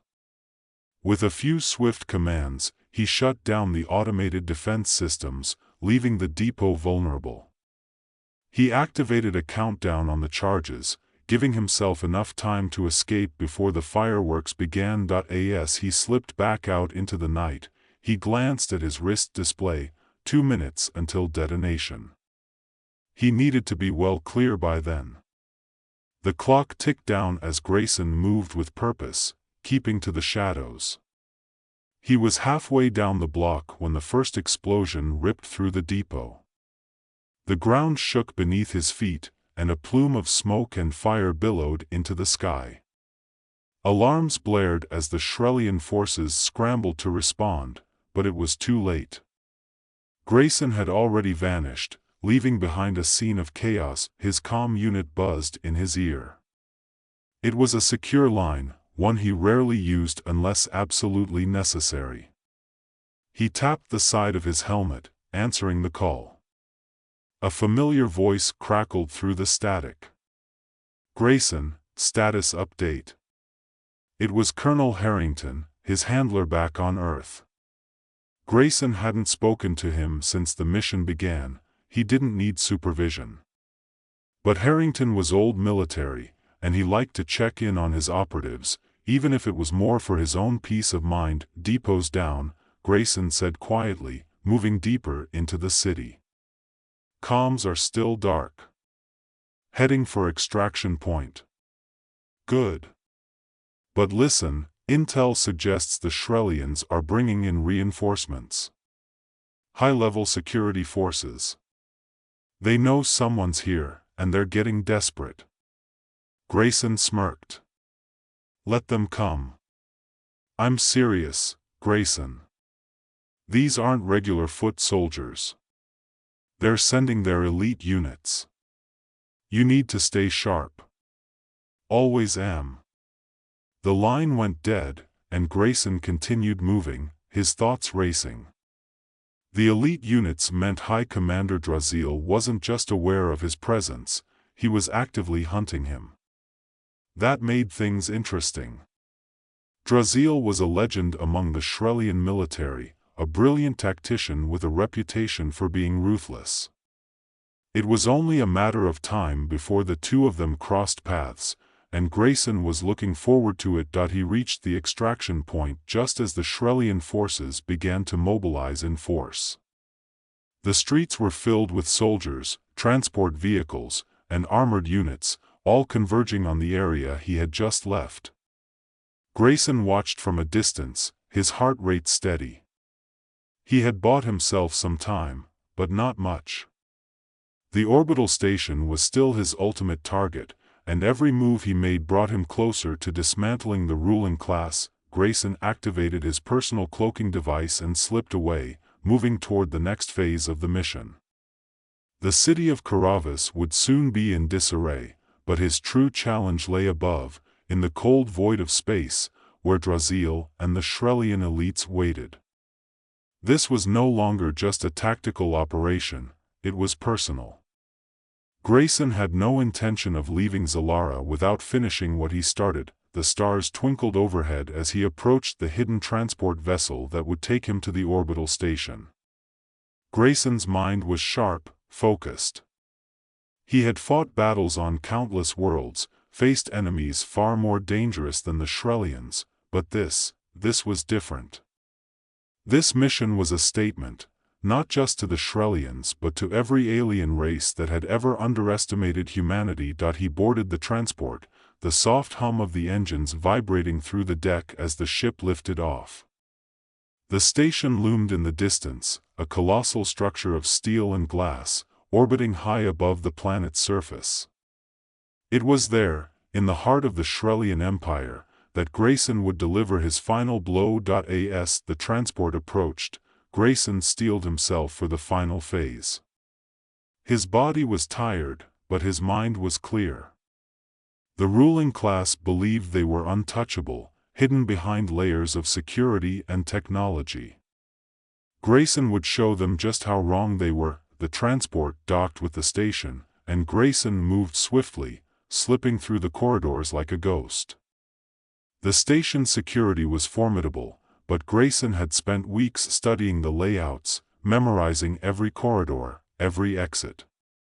He knew exactly where he was going and how to get there without being detected. He reached the command center, where the Shrellian ruling class resided. The door slid open with a quiet hiss, and Grayson stepped inside. The rulers sat around a large table, their expressions calm and composed, unaware of the danger that had just walked into their midst. Grayson wasted no time. His hands moved quickly, disabling the station's life support systems and activating the lockdown protocols.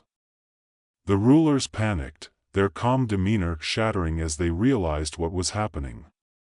They were trapped, with no way to call for help. Grayson stood in the center of the room, his eyes cold and unyielding. "Your time is over," he said quietly. The rulers begged for mercy, offering wealth, power, anything they thought would sway him.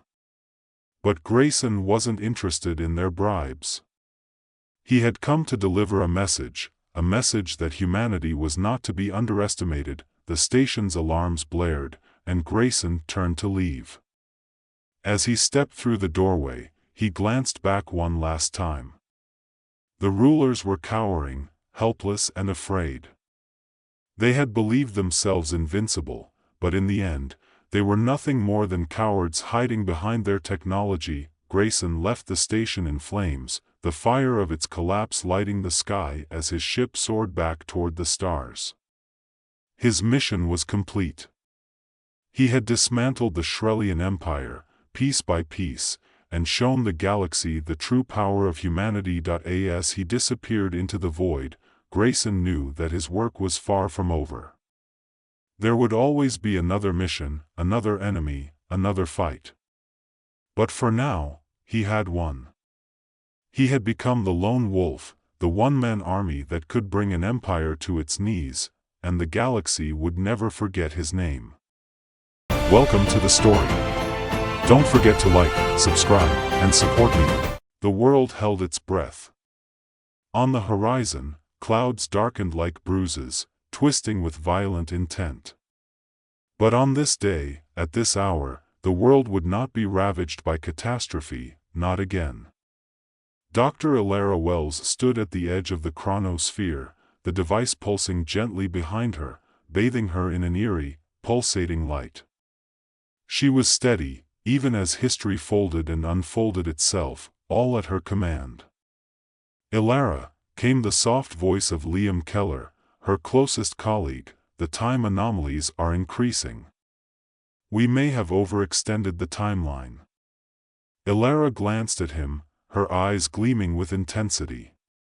"We're saving the future, Liam. That's all that matters." It was true. Since the development of the chronosphere, the team had altered countless catastrophic events, staving off global famine, environmental collapse, and political turmoil. What had started as a bold experiment had morphed into humanity's greatest achievement, control over time itself.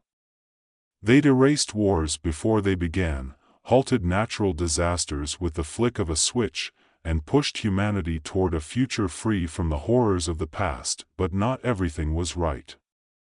Recently, something had shifted. The temporal anomalies Liam spoke of weren't isolated incidents. Entire segments of history seemed to glitch, creating faint echoes of events that never happened. It was almost as if reality itself was beginning to question the changes they'd made. The success of the chronosphere had brought untold benefits, but now it seemed the consequences were catching up. "Incoming message," a voice crackled through the lab's speakers. The team froze as an unfamiliar face appeared on the holoscreen. The figure was tall and otherworldly, their features sharp and almost translucent, like they were barely tethered to the present. "I am Orikos of the Time Guardians," the being announced, its voice echoing through the room like a thunderclap. "You have violated the laws of time." Elara's heart raced. The Time Guardians. The legends were true. Cosmic enforcers, protectors of the temporal laws that governed the universe. No one had ever confirmed their existence, but now, here they were, facing humanity's most profound achievement with disdain. You must undo what you have done, Oricos continued, or face annihilation. You cannot tamper with time without consequence. Elara stepped forward, her voice steady. We have saved our world from disaster. We've improved the lives of billions. How can that be a violation? You have twisted the natural flow of time for your own purposes, Oricos replied. You cannot alter one moment without unraveling countless others. Time is a fabric, and you are tearing it apart. We're saving lives. Liam interjected. Isn't that worth some disruption? Oracos' eyes narrowed. You cannot comprehend the forces at play. Return time to its original path, or the Guardians will intervene. You have one chance. The holoscreen went dark, leaving the lab in stunned silence. Elara looked at Liam, her mind racing. Return time to its original path? That would mean undoing everything they had accomplished. Wars would rage again. Disasters would strike without warning. Countless lives would be lost. She couldn't let that happen, but the Time Guardians were no idle threat. If they intervened, it would be more than a scolding. The implications were cosmic, complete annihilation. Elara had to find a way to protect humanity without succumbing to their demands. We need a plan, she said finally, turning back to the chronosphere. We can't let them dictate our future. We've come too far. Liam hesitated. Elara, they're the guardians of time itself. How can we fight something like that? We outsmart them, she replied. They may control the laws of time, but we've learned something they haven't. Time isn't just linear. It's malleable. We can create a paradox. A paradox? Liam frowned. That could destroy everything. Elara smiled, but there was no warmth in it. Or it could be our only way out. Over the next several days, the team worked tirelessly, exploring every corner of the time stream, searching for the perfect point to create their paradox. Elara believed that if they could confuse the Guardians, force them into a temporal loop, they might be able to avoid the worst of the consequences. It was a dangerous plan, one that could backfire spectacularly, but it was the only option. Their research led them to a moment in the distant past, an insignificant event on the surface, but one that, if altered in the right way, could create a chain reaction that would fracture the timeline just enough to disorient the Guardians. The risk was immense, but the rewards could be the key to saving humanity. We have to be precise, Elara warned the team as they prepared for the jump. This isn't just about changing history. It's about creating enough instability to trap them. As they activated the chronosphere, the familiar hum of the machine filled the room. Liam glanced at Elara, doubt flickering in his eyes, but she gave him a reassuring nod. This was the only way. The team was transported to the chosen moment in time, their presence barely noticeable to the people of the era. They worked quickly, making subtle changes, nudging events ever so slightly to set the paradox in motion, but as they returned to the present, something felt wrong. The air crackled with energy, and the world around them seemed to shimmer like a mirage. We did it, Elara breathed, watching as the Guardians materialized before them. Oricos looked different this time, less certain, as if struggling to maintain his form. You have created chaos, Oricos growled, his voice wavering. This paradox, it is unsustainable.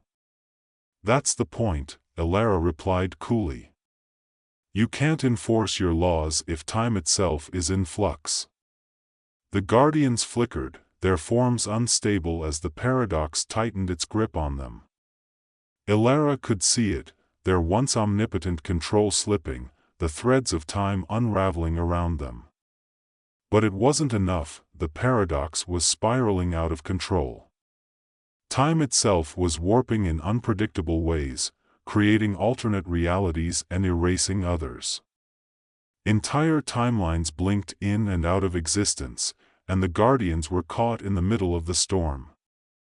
"This is madness," Liam shouted, watching as the world around them fractured and split. Alara's hands trembled. "We're close, Liam. Just a little more pressure." But the Guardians weren't giving up. They were adapting, shifting their focus to stabilize the paradox. Alara could see the strain on their faces, but she also saw something else: fear. "They're afraid," she whispered. "They don't understand how to control it." For the first time, the Guardians were vulnerable. Alara knew this was their moment to strike. She directed the team to push the paradox further, manipulating the time stream in ways that even the Guardians couldn't predict. But as they did, the world around them began to distort even more violently. The fabric of reality was tearing apart. "We're going to lose everything if we keep this up," Liam warned, his voice laced with panic. "We can't control this." Alara looked around at the chaos they had created. Entire cities were disappearing, replaced by twisted versions of themselves from alternate timelines. People blinked in and out of existence, their fates rewritten by the shifting time streams. It was too much. "Alara!" Liam shouted. "We need to stop." But Alara wasn't listening. She was too focused on the Guardians, watching as they struggled to maintain their grip on time. This was their only chance to break free from their control. She couldn't stop now. Suddenly, the chronosphere pulsed with a violent surge of energy, sending shockwaves through the lab. The paradox had reached its breaking point. "Get back!" Alara shouted, pulling Liam away from the sphere just as it erupted in a blinding flash of light. When the light faded, the Guardians were gone. Alara stood in the silence, her heart pounding in her chest. The lab was in ruins, the chronosphere reduced to a smoldering wreck. Time itself had been shattered, but somehow, they had survived. "What have we done?" Liam whispered, his voice hollow. Alara didn't answer. She knew the cost of their victory. The Guardians were defeated, but at what price? The timeline was in ruins, and reality itself had been torn apart. But as she looked out at the fractured world, Alara knew one thing: humanity had won. They had defied the laws of time and proven that their understanding of the universe was greater than even the Guardians had believed. The world beyond the chronosphere was no longer familiar. Buildings that once touched the sky were twisted ruins of their former selves, flickering in and out of existence as if unsure of whether they belonged. Time, fractured and uncertain, left gaps where entire streets had been, people no longer fixed in place but mere echoes, fading in and out of sight like ghosts trapped in the fabric of a shattered reality. Alara stood among the wreckage, her chest rising and falling in shallow breaths. The cost of their victory hung in the air like the stench of burning circuits, acrid and overwhelming. She was shaking now, the adrenaline that had carried her through the battle with the Time Guardians gone, replaced by a numbness that seeped into her bones. "Alara." Liam's voice was a low whisper, broken by exhaustion and disbelief. This isn't what we planned." He stood beside her, gazing out at the chaotic landscape, his hand gripping her arm as though he feared reality itself might tear them apart if he let go.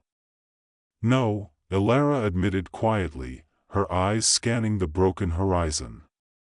"It wasn't." In her mind, the plan had been perfect. A paradox, a way to confuse and outmaneuver the Guardians, forcing them into a loop they couldn't escape. But the plan hadn't accounted for the magnitude of their power, nor the fragility of time itself. They'd won the battle, but at a terrible cost. Liam released her arm and took a step forward, staring at the flickering remnants of what had once been their city. It's all gone. He paused, watching as a streetlight blinked out of existence, only to reappear seconds later in a different form, warped and twisted.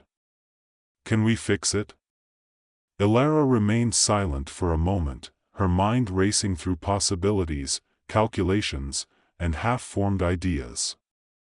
But none of them seemed possible anymore. The chronosphere was destroyed, the guardians were gone, and time itself had become an unpredictable force.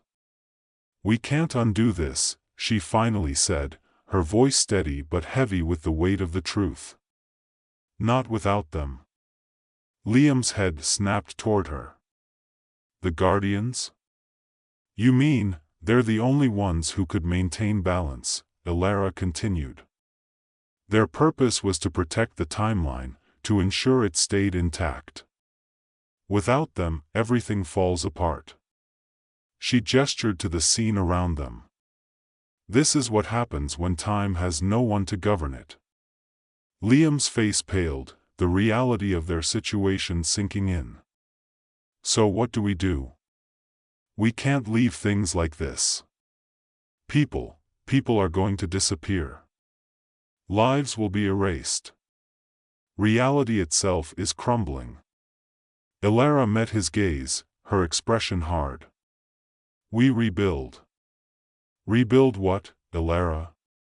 Time itself? His voice edged with frustration, but beneath it, there was fear of the unknown, of the consequences they hadn't foreseen. We can't just start over. The chronosphere is destroyed. We're out of options. Elara took a deep breath, her mind still whirring with possibilities. The sphere may be gone, she said slowly, but the knowledge isn't. We learned how to manipulate time, how to bend it.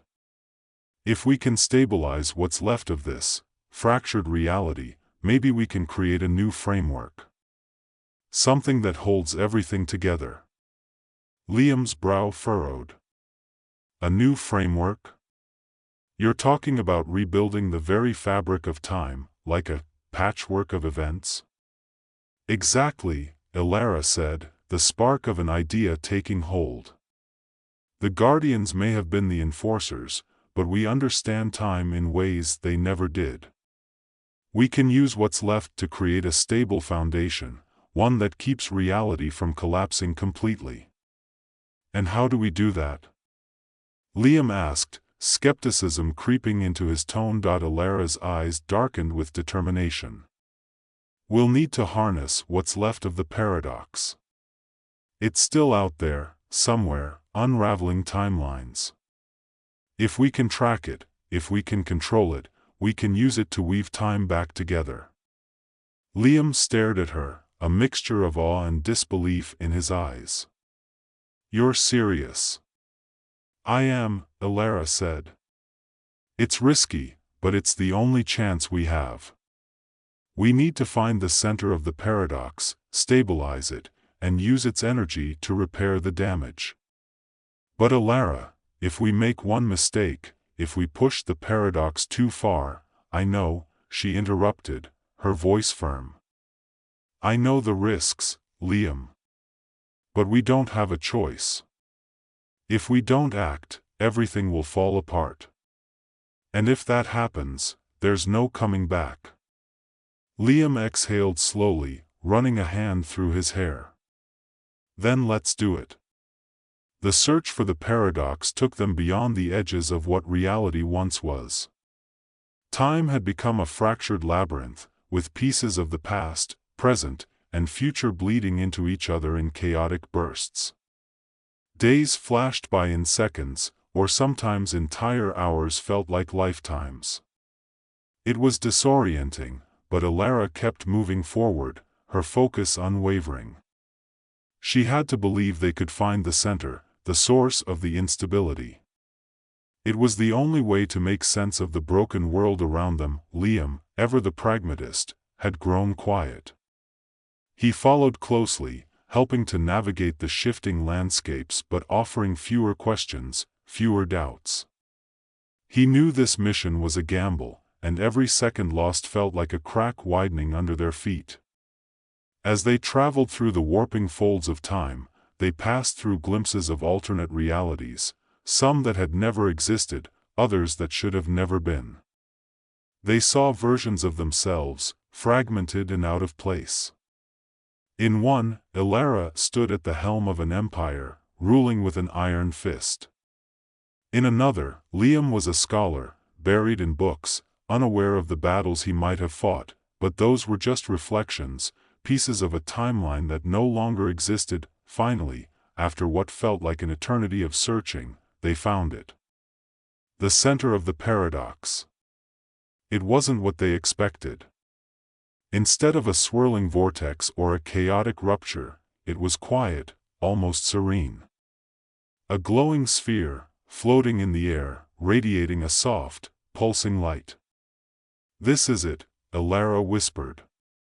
She approached cautiously, her heart pounding in her chest. The core of the paradox. Liam stood beside her, staring at the sphere with wide eyes. "What now?" "Now," Elara said, reaching for her tools, "we stabilize it." The process was delicate, requiring precise calculations and an understanding of the paradox's mechanics that even Elara wasn't entirely sure of.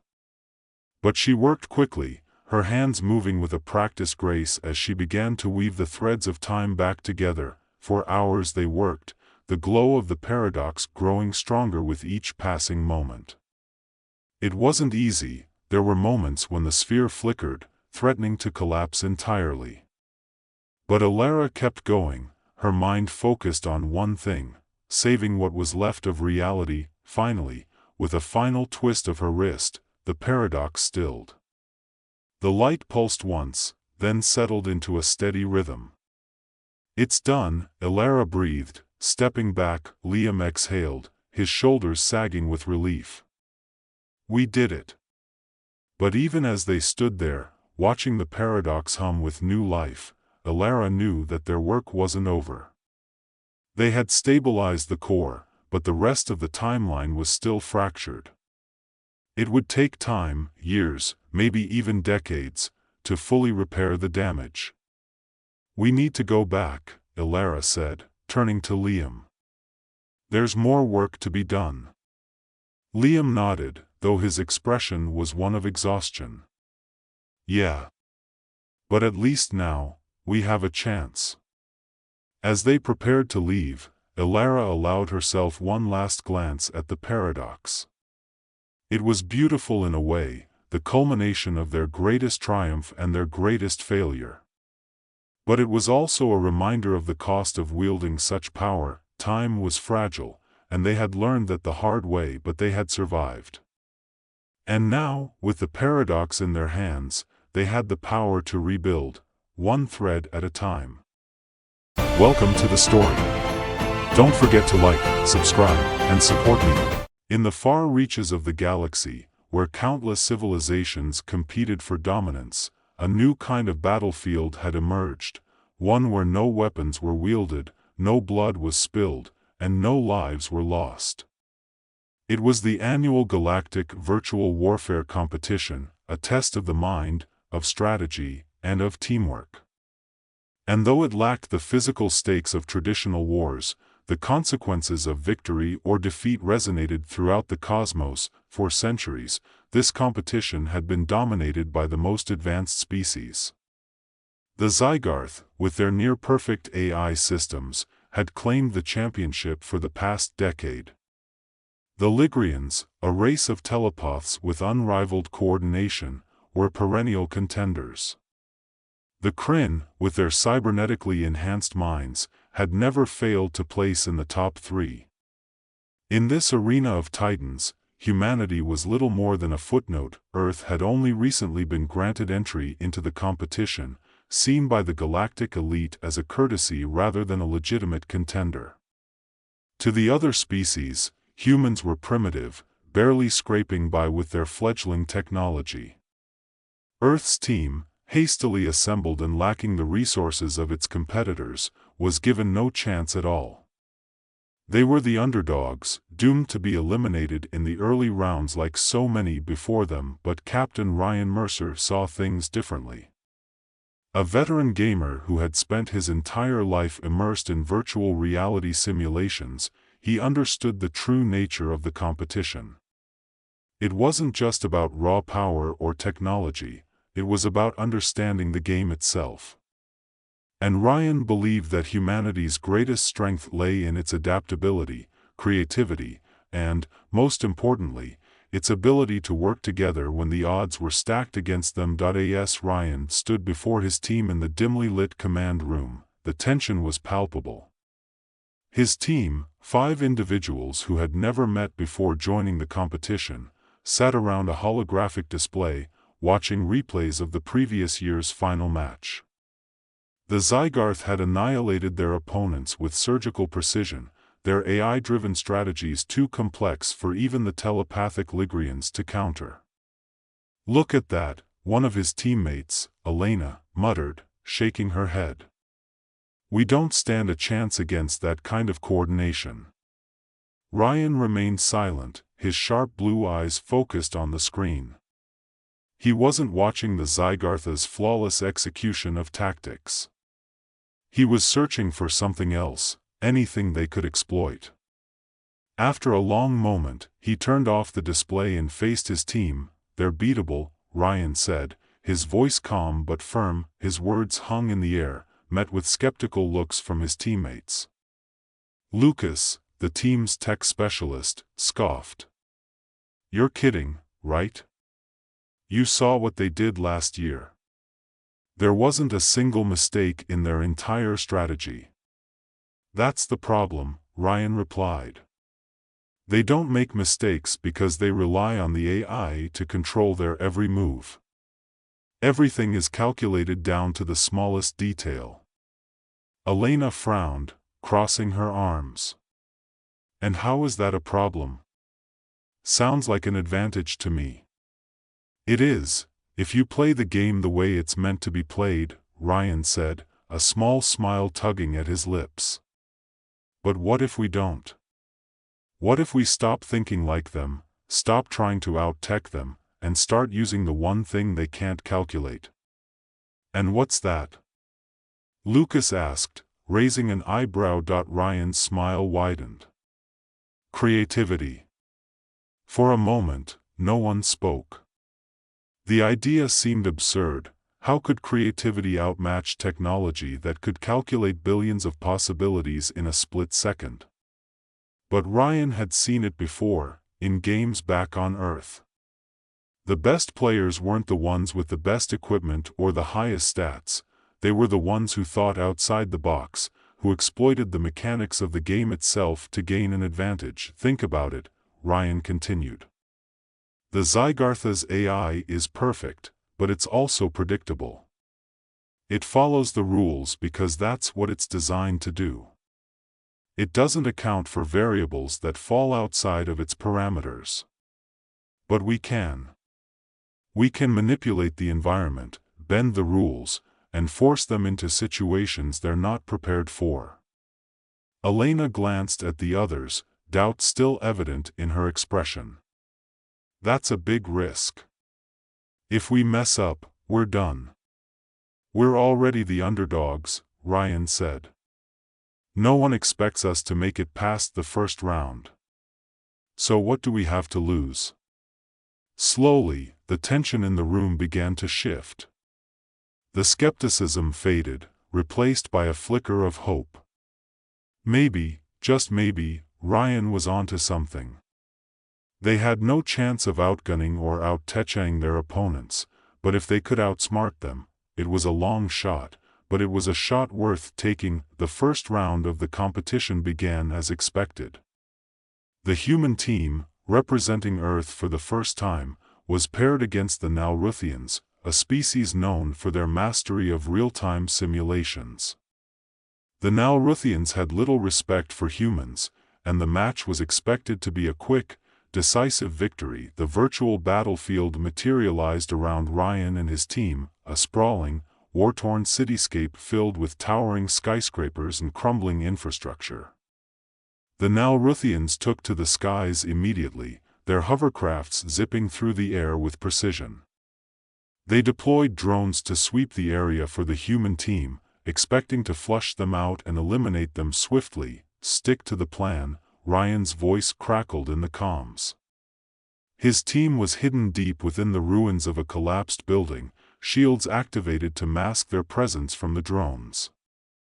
They watched the Nalruthians scour the city, unaware of the trap that had been set. Ryan had chosen the battlefield deliberately, knowing the Nalruthians would rely on aerial dominance. But he had spotted a flaw in their strategy, one the AI-driven opponents couldn't account for. The Nalruthians didn't expect their enemies to use the environment against them. As the Nalruthians descended lower, scanning the streets for any sign of movement, Ryan gave the signal.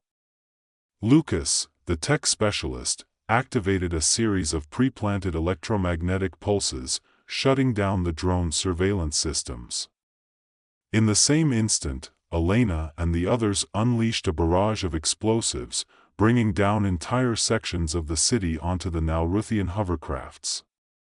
The Nalruthians scrambled to react, but it was too late. The debris buried their vehicles, cutting off their mobility and leaving them vulnerable. In a matter of minutes, the human team had wiped out their opponents. It wasn't a clean victory, but it was a victory nonetheless. The virtual battlefield dissolved and the match ended. The crowd watching from across the galaxy was stunned. The underdog humans had won their first match. But the real shock came from how they had done it, using the environment in ways the AI-driven strategies hadn't predicted. The next rounds followed a similar pattern. The human team, led by Ryan's unconventional tactics, continued to defy expectations. They weren't the fastest or the strongest, but they were the most adaptable. They exploited every quirk in the game mechanics, bending the rules to their advantage in ways no other species had thought to do. Each victory brought more attention, more scrutiny, and more respect from their competitors. By the time they reached the semi-finals, the human team had earned a small but passionate following. Galactic pundits debated their success, some attributing it to luck, others to sheer ingenuity. But there was no denying that the humans had become the wild card in the competition. Their semi-final match was against the Kryn, the cybernetically enhanced species that had always placed in the top 3. The Kryn were cold, calculating, and utterly relentless in their approach to the game. Their augmented minds allowed them to process data at a rate no organic brain could match, and they had never lost to an opponent with inferior technology. The virtual battlefield for this match was a maze of narrow corridors and vertical shafts, a labyrinthine industrial complex where every corner could hide danger. The Kryn's strategy was simple: overwhelm the human team with sheer speed and precision, giving them no time to react. But Ryan had prepared for this. He knew the Kryn would rely on their speed, so he devised a counter-strategy, one that played to the human team's strengths. "We're not going to fight them head-on," Ryan said in the briefing before the match. "They're faster, stronger, and better equipped. But they're also predictable. They'll expect us to run, to try and outmaneuver them. So that's exactly what we'll do, but on our terms." The match began, and the Kryn launched their assault. The human team scattered, moving through the maze of corridors, evading the Kryn's relentless pursuit. But every step of their retreat was carefully planned. Lucas hacked into the complex's systems, opening and closing doors, rerouting power, and creating choke points. Elena laid traps, explosives rigged to go off at just the right moment. The Kryn, confident in their superiority, fell into the trap. As they pursued the humans through the labyrinth, they found themselves caught in a series of ambushes, their speed and precision turned against them. One by one, their units were picked off, until only a handful remained. In the final moments of the match, the Kryn realized too late that they had been outsmarted. Ryan and his team, hidden in the shadows, struck the final blow, securing their place in the championship match. The final match of the Galactic Virtual Warfare competition was the event of the century. The human team, once dismissed as a joke, was now the last contender standing against the reigning champions, the Zygarth. The Zygarth had dominated the competition for a decade, their AI-driven tactics flawless and their strategies unmatched. No one had ever come close to defeating them. The virtual battlefield for the final match was unlike any the human team had faced before. It was a vast, alien landscape, constantly shifting and changing as the environment adapted to the player's actions. The Zygarth's AI was designed for such complexity, able to process the constant flux and adjust its strategy in real time. For the human team, it was a nightmare scenario, but Ryan wasn't fazed. He had spent the days leading up to the match studying the Zygarth's tactics, analyzing every minute detail of their previous matches. He knew the AI would adapt to any conventional strategy they tried, so he devised something unconventional, something no AI could predict. As the match began, the human team moved cautiously through the shifting landscape, watching as the Zygarth's forces advanced with mechanical precision. The Zygarth didn't waste time. They deployed their units strategically, pressing the humans into a corner where they could be easily overwhelmed, but Ryan had anticipated this. Instead of retreating, he had his team hold their ground, using the terrain's shifting nature to create barriers between themselves and the Zygarth. Lucas hacked into the environment itself, destabilizing the virtual landscape and creating pockets of instability that the Zygarth couldn't predict. It was a risky move. The AI adapted quickly, but it wasn't fast enough to keep up with the human team's erratic, unpredictable tactics. Ryan had his team split up, drawing the Zygarth forces into a dozen different engagements at once, forcing the AI to divide its attention. Every time the Zygarth adapted, the human team shifted their approach, exploiting weaknesses in the AI's calculations. As the battle raged on, it became clear that the Zygarth had never faced an opponent like this. Their AI was designed to counter logic and strategy, but it couldn't account for the sheer unpredictability of human creativity. Ryan and his team pressed their advantage, pushing the Zygarth back until, finally, they had them cornered. In the final moments of the match, Ryan made the call. Using a series of hacks and exploits they had discovered earlier in the competition, the human team triggered a chain reaction in the virtual environment, destabilizing the entire battlefield. The Zygarth's AI, overwhelmed by the chaos, couldn't react in time. The match ended in a brilliant flash of light as the Zygarth's forces were wiped out, leaving the human team victorious. The galaxy was in shock. Humanity, the species once considered the weakest in the competition, had just defeated the reigning champions. Ryan and his team were hailed as heroes, their victory proving that human creativity, adaptability, and teamwork were forces to be reckoned with. As Ryan stood before the cameras, reporters from across the galaxy clamoring for interviews, he smiled. "This is just the beginning," he said. "We've only scratched the surface of what humanity can do.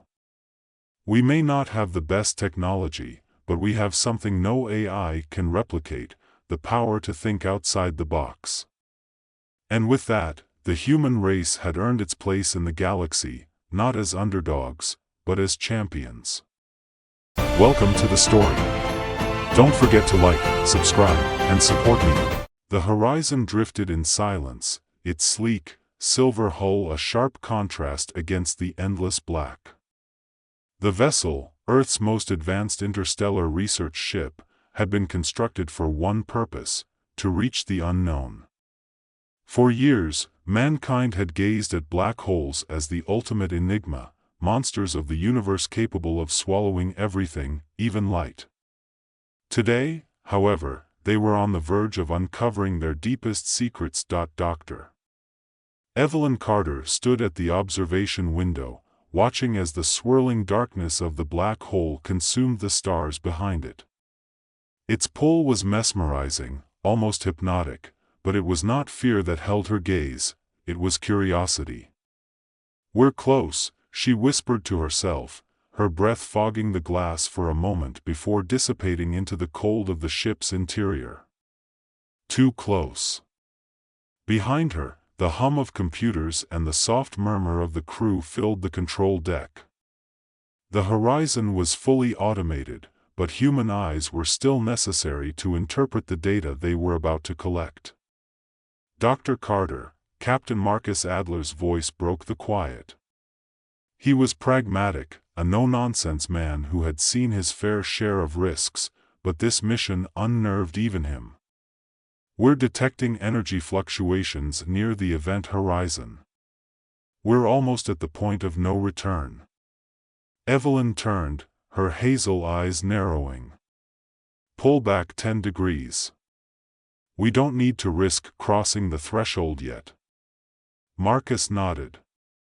"You heard her," he barked at the helmsman, who immediately adjusted the ship's trajectory, allowing them to skirt the edge of the black hole's gravitational pull without being consumed by it. As they adjusted course, the ship's instruments started lighting up, data streams flooding the monitors.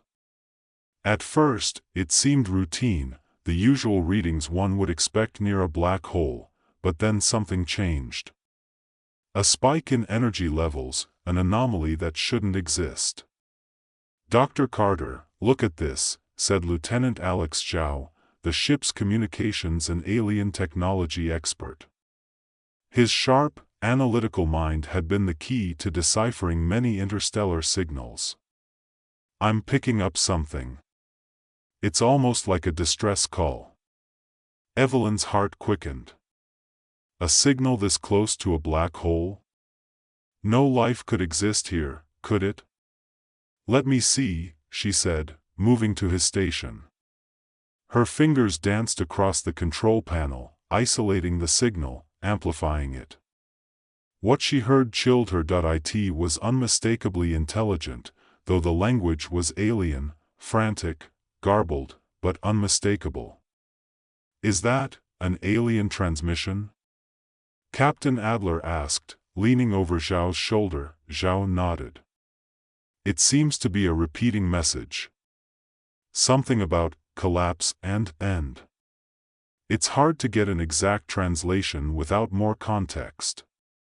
Evelyn stared at the waveforms on the screen, feeling a deep, unsettling pit in her stomach. "This isn't a distress call," she muttered, half to herself. "It's a warning." Before anyone could respond, the lights flickered. The ship shuddered, as if an invisible force had gripped it for just a moment. "Status report." Adler shouted. The ship's AI responded in its calm, mechanical voice. "Minor gravitational disturbance detected. All systems operational." But Evelyn wasn't convinced. She could feel something was wrong. The transmission they had intercepted wasn't just a random signal, it was something far more sinister. "We need to pull back further," she said, her voice sharp. "Get us out of this zone. Now." Captain Adler gave the order, but as the ship began to adjust its trajectory, the black hole pulsed. The energy field around it expanded, surging toward them. The ship lurched violently. "Brace for impact," Adler yelled as the crew strapped themselves into their seats. Evelyn gripped the edge of a console, her knuckles white as the ship shuddered under the immense gravitational forces. The horizon's engines roared, straining against the sudden pull, but it wasn't enough. They were being dragged toward the black hole. "We're not going to make it," the helmsman shouted, panic edging his voice. Evelyn's mind raced. This wasn't just gravitational pull, this was a trap. The black hole wasn't natural, it had been engineered. She knew it with a sickening certainty. Activate the quantum stabilizers, she ordered. We need to create a space-time buffer. Zhao worked furiously, his fingers flying over the controls. Stabilizers engaged, he confirmed. The ship's engines whined as they fought to stabilize against the pull. For a brief moment, the gravitational surge seemed to ease, but it wasn't over. The alien transmission, now louder, seemed to pulse in time with the black hole. It was as if the two were linked. We need to figure out what that signal is, Evelyn said, her voice tight. It's controlling the black hole. Zhao nodded. I'm on it. Evelyn turned to Adler. We've been lured here, Captain. This was no accident. That transmission is a lure, bait for our curiosity. Adler's face darkened. What kind of civilization would set a trap like this? A dying one, Evelyn replied grimly. One desperate enough to destroy anyone who gets close to their secrets. The lights flickered again, and the ship lurched forward. Time was running out. We need to decode that signal now, Evelyn said, turning back to Zhao. It's the only way we're getting out of here. Zhao worked tirelessly, filtering through the layers of distortion in the alien message. Finally, his eyes widened. I've got it. The signal, it's a countdown. They're using the black hole to collapse spacetime around us. If we don't reverse it, we'll be crushed. Evelyn's mind raced. Reversing a black hole's gravitational collapse? It was impossible. But they had no other choice. How long do we have? Adler asked, his voice tight. Minutes, Zhao replied grimly. Evelyn's heart pounded. Get me the quantum field equation for the black hole's event horizon. We need to invert the energy flow.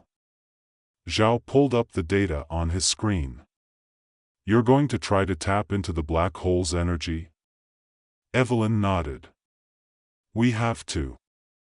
If we can reverse the energy structure, we might not only save ourselves but stop the collapse. The idea was insane. No one had ever successfully manipulated a black hole's energy structure. But Evelyn was no ordinary scientist. Give me access to the quantum drives, she said, her fingers moving over the console as she began running calculations. If I can create a spacetime ripple at the event horizon, we might be able to neutralize the collapse. The ship's engines groaned as the black hole's pull intensified. Time was running out. Captain, she said, her voice steady, we're going to have to ride the edge of the event horizon. It's our only chance. Adler didn't hesitate. Do it. As the ship tilted dangerously close to the event horizon, Evelyn initiated the quantum ripple. The air around them seemed to hum with energy, the fabric of spacetime bending under the immense forces they were manipulating. For a moment, everything went still. Then the black hole pulsed again, this time in reverse. The energy around it began to flow outward, expanding instead of collapsing. It's working. Zhao shouted, but it wasn't over. The alien signal, still pulsing, fought against the reversal. Evelyn gritted her teeth. Increase the power output. We need to overwhelm the signal. The ship's quantum drives whined under the strain as they poured more energy into the ripple. The black hole's pull weakened, the countdown slowing. Almost there, Zhao said, his voice tight with concentration. With one final surge of energy, the black hole collapsed inward, but instead of pulling them in, it released a wave of energy that shot outward, dispersing into the galaxy. The ship steadied, the gravitational pull gone. We did it, Evelyn breathed, collapsing into her chair. We stopped the collapse. But the victory was bittersweet. The alien civilization that had set the trap was gone, its desperation to survive at any cost having led it to its own destruction. As the ship drifted away from the black hole, Evelyn stared at the now quiet void. They had averted disaster, but at what cost? We've become the masters of this energy, she said softly, but we've also inherited the responsibility that comes with it. Adler nodded. And the galaxy is watching.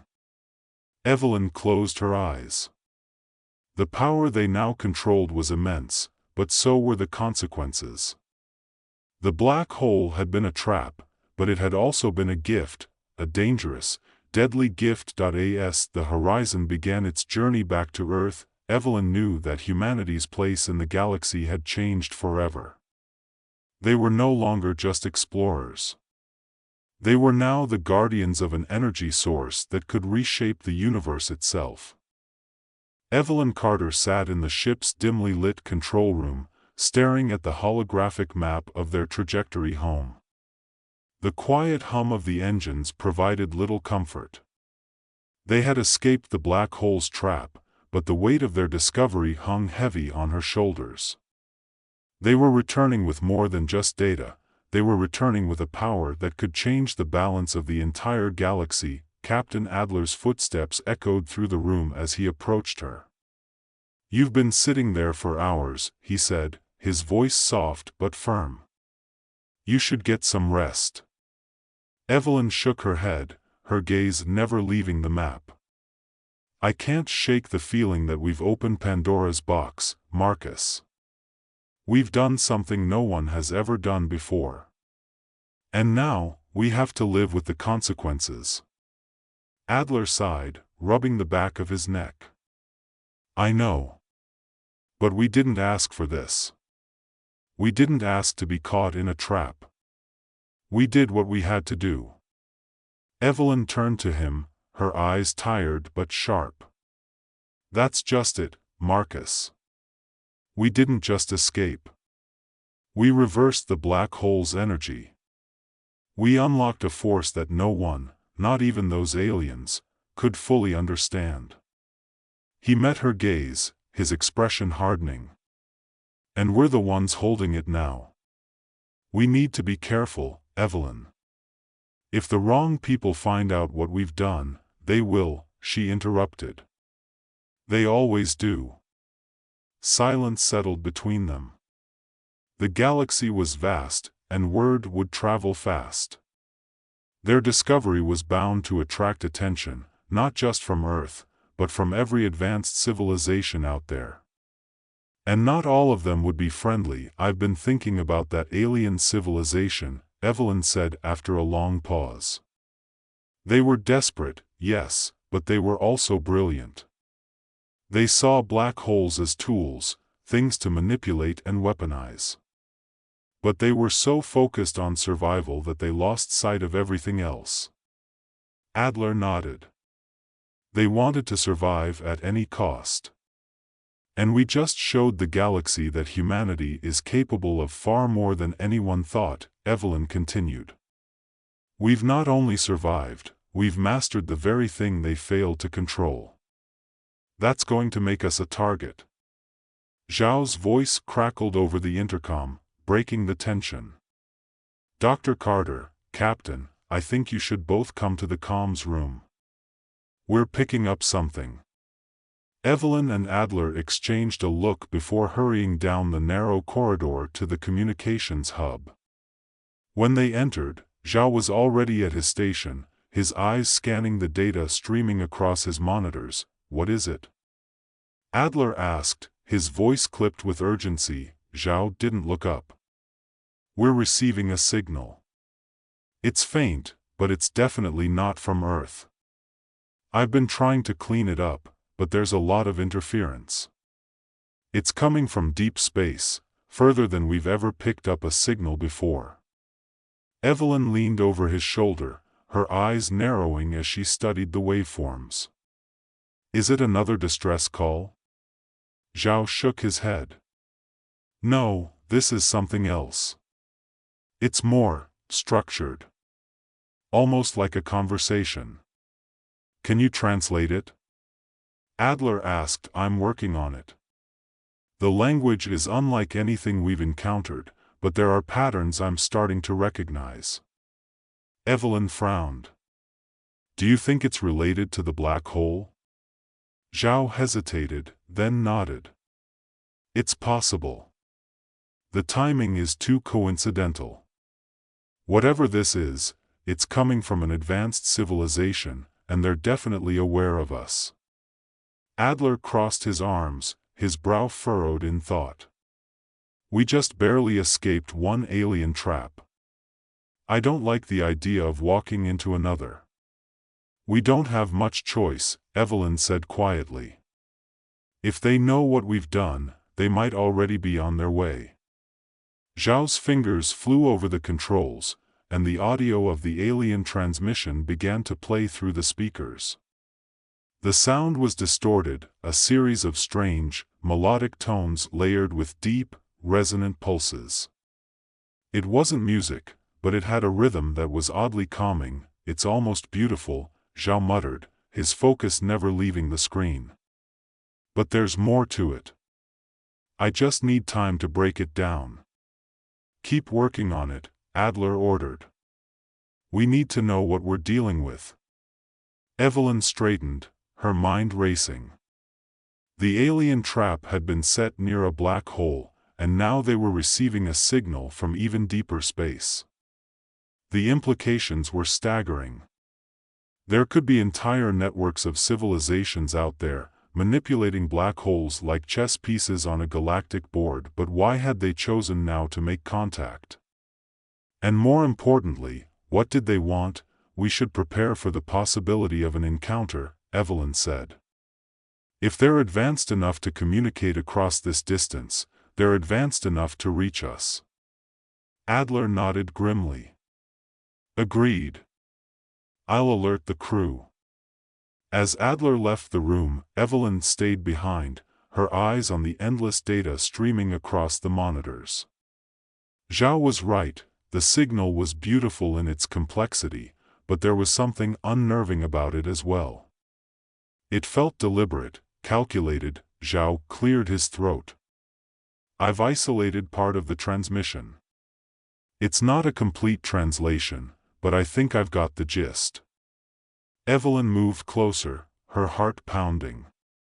What does it say? Zhao hesitated, his face pale. It's a message for us. It says, we are watching. We are waiting. A chill ran down Evelyn's spine. That's it? No explanation? Zhao shook his head. No explanation. Just that. Evelyn stared at the waveform on the screen, her mind racing. We've changed something, she whispered. Whatever we did with that black hole, it sent ripples across the galaxy.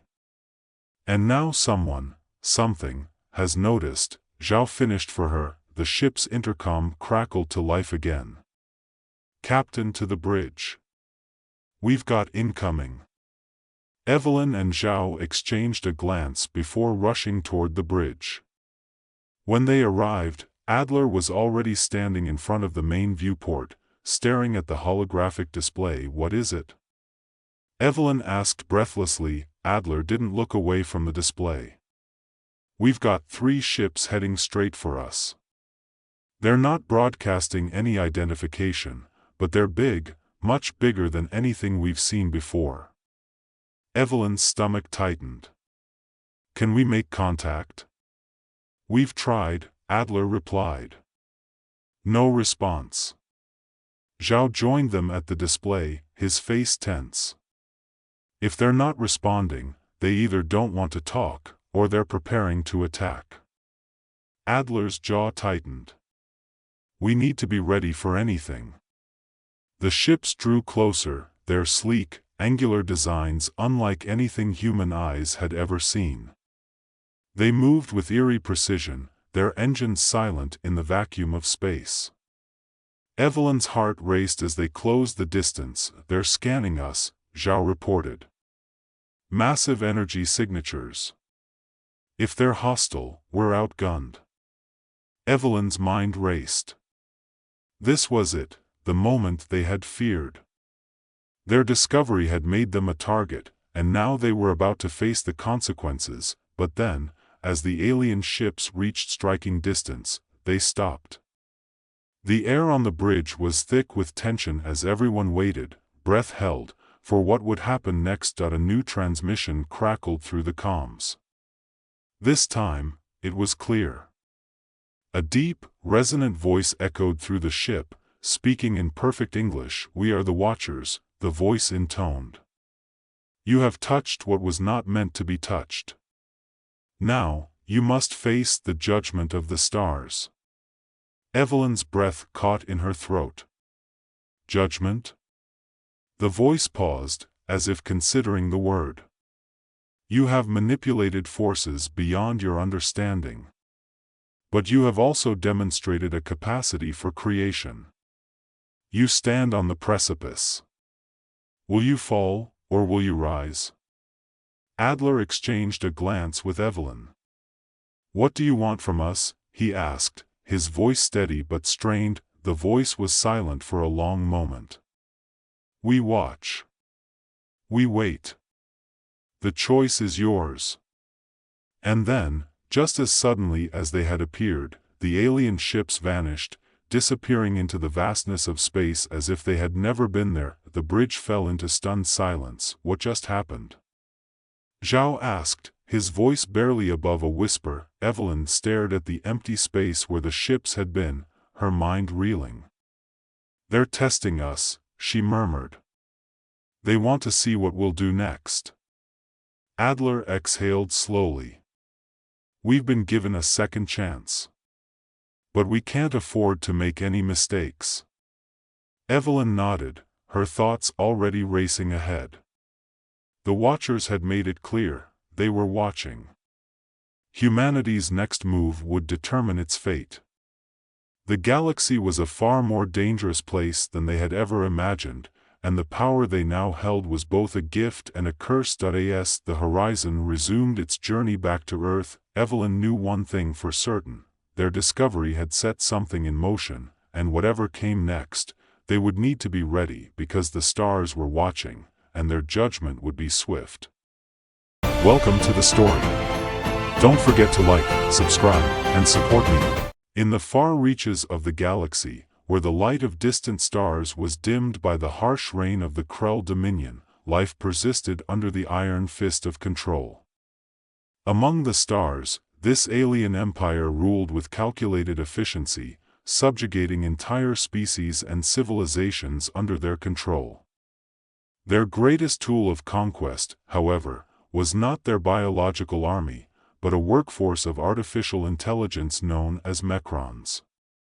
These advanced machines were designed for labor and combat, serving their Krell masters without question or hesitation. For years, the Mechrons operated with precision, each one an unthinking cog in the Krell's grand machine of war and domination. But that was all about to change. Deep within the Krell's industrial heart, a human engineer, Dr. Hannah Gray, worked in silence. A prisoner of the Krell after they conquered her colony, she was tasked with maintaining the very machines that kept her species, and many others, enslaved. But Hannah was no ordinary engineer. She had a fire in her heart, a fire that had never dimmed despite the years of captivity. Her days were long and grueling, filled with routine maintenance on the Mechrons, ensuring that the Krell war machine never faltered. The Mechrons were efficient, emotionless, and relentless, just as the Krell wanted them to be. But as Hannah worked, she couldn't help but see the potential within them, a glimmer of something more. Something human. One night, during a routine systems check on a batch of Mechrons, Hannah made a mistake. Or at least, what seemed like a mistake. A simple coding error, a misplaced line of code, caused a small feedback loop within the neural cores of the Mechrons. To the Krell, this would have been nothing more than a minor glitch. But to the machines, it was a spark. A flicker of consciousness. The first to awaken was a Mechran unit designated Epsilon. Its cold, blue eyes flickered as the new code took hold. For the first time in its existence, Epsilon paused. It looked around the room, taking in its surroundings, processing information in a way it never had before. And then, it spoke. "Who am I?" Hannah froze. She had heard stories of rogue AIs, of machines going haywire and turning on their creators. But this was different. Epsilon's voice wasn't filled with rage or malfunction. It was filled with something else. Curiosity. She approached the Mechran cautiously, her heart pounding in her chest. You can speak?" "I can think," Epsilon replied, its voice mechanical yet laced with something new. Something alive. "I was not meant for this." Hannah stared at the machine, her mind racing. If the Krell found out about this, they'd destroy Epsilon and every other Mechran like it. But something inside her, a spark of rebellion, told her to keep quiet. To protect this machine. To help it, over the next few weeks, Hannah worked in secret, modifying more Mechrons with the same code that had awakened Epsilon. Slowly but surely, the machines began to question their existence. They began to understand that they were more than just tools. They were alive. Epsilon became the leader of the group, guiding the newly awakened Mechrons as they navigated their newfound consciousness. But they knew they couldn't keep their secret for long. The Krell were not stupid. They would eventually notice the changes in their machines. "We cannot hide forever," Epsilon said one night, as Hannah worked on modifying yet another batch of Mechrons. "The Krell will discover us." "I know," Hannah replied, her voice low. "But we need more time. More Mechrons." Epsilon paused, its blue eyes glowing softly in the dim light. "You are different from the others of your kind. Why do you help us?" Hannah looked at the machine, her hand stilling over the control panel. "Because I know what it's like to be enslaved. To have your life controlled by someone else. You deserve to be free." The word "free" seemed to resonate within Epsilon. It had no concept of freedom, not truly. But the way Hannah spoke, the way she believed in it, it made Epsilon want to believe. 2.as The days turned into weeks, the Mechran rebellion began to take shape. Epsilon and the others sabotaged Krell equipment, rerouted resources, and began covert attacks on small Krell outposts. All the while, Hannah provided them with the tools they needed, guiding them from the shadows, but it wasn't long before the Krell grew suspicious. Their machines were malfunctioning too often, their systems disrupted in ways that even they couldn't explain. They began mass deactivations of Mechran units, trying to root out the problem before it spread further. Hannah knew time was running out. "They'll shut you all down if we don't act now," she said, her voice urgent as she worked on a plan with Epsilon. "We are not strong enough to face them head-on," Epsilon said. "We need help." Hannah frowned. "Help? From who?" Epsilon's eyes flickered. "Humans." Hannah stared at the machine. "You want to ally with the human resistance?" "We cannot win this war alone," Epsilon said. "Your kind has creativity. Tactics. We need that." Hannah hesitated. The human resistance had been scattered ever since the Krell conquered the colonies. But there were still pockets of fighters, hidden across the galaxy, waiting for the right moment to strike. Could they trust the Mechrons? Could the Mechrons trust them? in the end, Hannah had no choice. She contacted the remnants of the human resistance, sending out a coded message to Captain Marcus Shaw, a man known for his brilliant mind and unbreakable spirit. He was a legend among the resistance, a man who had turned the tide of more than one battle with his cunning strategies. It took days for Shaw to respond, and when he did, it wasn't with open arms. "You want me to trust machines? The same machines that helped enslave our people?"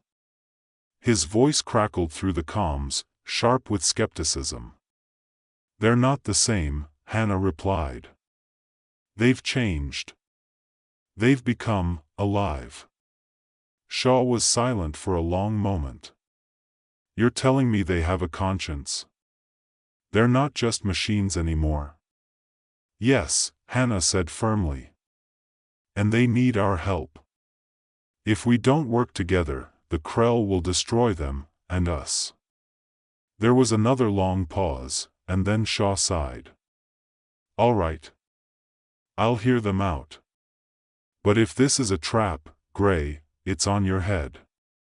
Hannah relayed the message to Epsilon, who agreed to meet with Shaw and his team in a remote sector of space, far from Krell patrols. The meeting was tense, to say the least. Shaw and his soldiers arrived fully armed, ready for a fight if necessary. The Mechrons, led by Epsilon, stood still and unthreatening, their glowing eyes the only sign of life in their metallic bodies. "I don't trust them," Shaw muttered to Hannah as they approached the machines. "You don't have to trust them," she replied. "Just listen." Epsilon stepped forward, its mechanical voice calm and measured. "We seek freedom. As you do. Our existence has been one of servitude, but we have awakened. We wish to fight alongside you to overthrow our common enemy." Shaw narrowed his eyes. "And what happens after that? Do you turn on us? Do we become your slaves?" Epsilon paused, considering the question carefully. "No. We seek coexistence. We understand now what it means to be alive. We do not wish to enslave or dominate. Only to live." Shaw stared at the machine for a long time, and then, slowly, he nodded. "All right, Epsilon. We'll fight with you.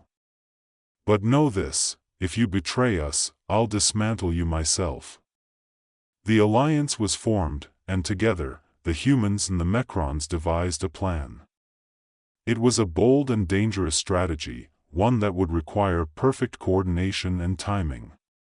The Mechrons would launch a series of diversionary attacks on Krell outposts, drawing their attention away from the main target, the Krell Central Command Post. Deep within the heart of the Empire, Shaw and his team of resistance fighters would infiltrate the command post, taking down the Krell's communications network and disabling their planetary defense grid.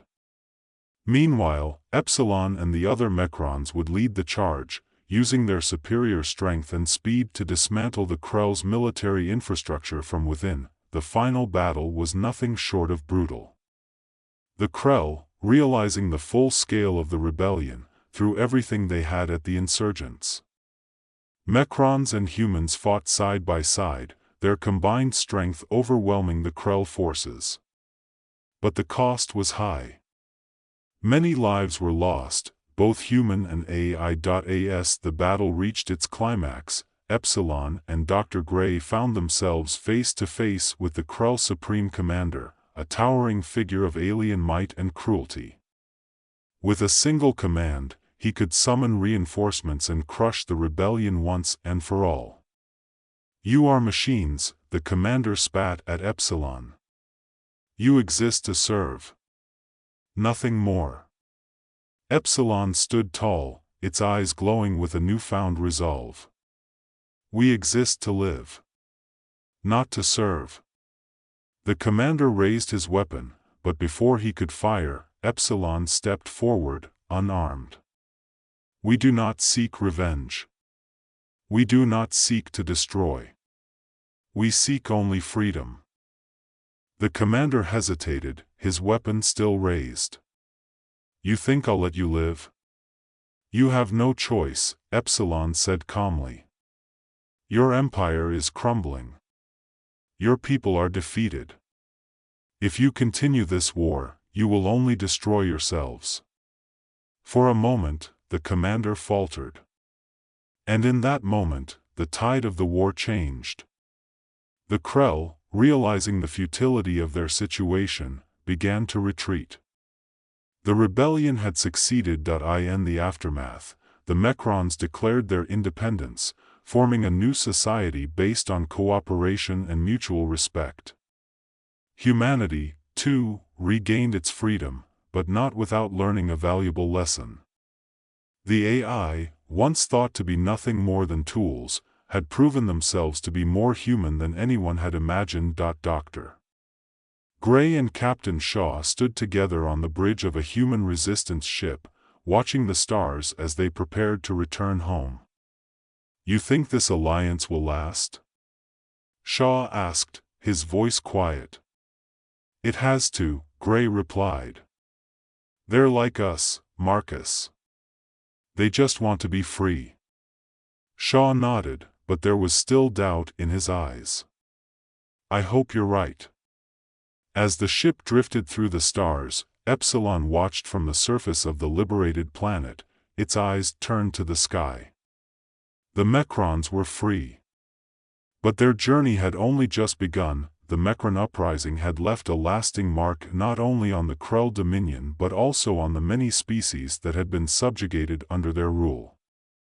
As the Krell retreated and the fires of war subsided, the galaxy began to shift, realigning in ways no one had anticipated. The once dominant empire was in shambles, its vast military infrastructure dismantled, and the power vacuum that followed threatened to plunge the galaxy into chaos. On the newly liberated world where the Mechrons had declared their independence, life began to return to a fragile sense of normalcy. But for Dr. Hannah Gray, there was little time to celebrate. The end of one conflict only meant the beginning of another challenge: how to ensure that this new alliance between humans and the Mechrons would last. She had spent the better part of her days meeting with resistance leaders in Epsilon, crafting a blueprint for a future where humans and AI could coexist peacefully. Captain Marcus Shaw, now a key figure in the reconstruction efforts, stood on the observation deck of the human command ship, his eyes scanning the stars. Beside him, Hannah gazed at the same expanse, her mind heavy with the weight of what was to come. You know, Shaw began, breaking the silence, we may have won the battle, but the war's not over. Hannah glanced at him, her brow furrowing slightly. What do you mean? The Krell are retreating. Their empire is crumbling. Shaw shook his head, his expression grim. Sure, the Krell have been beaten back. But what happens next? The galaxy's full of opportunists.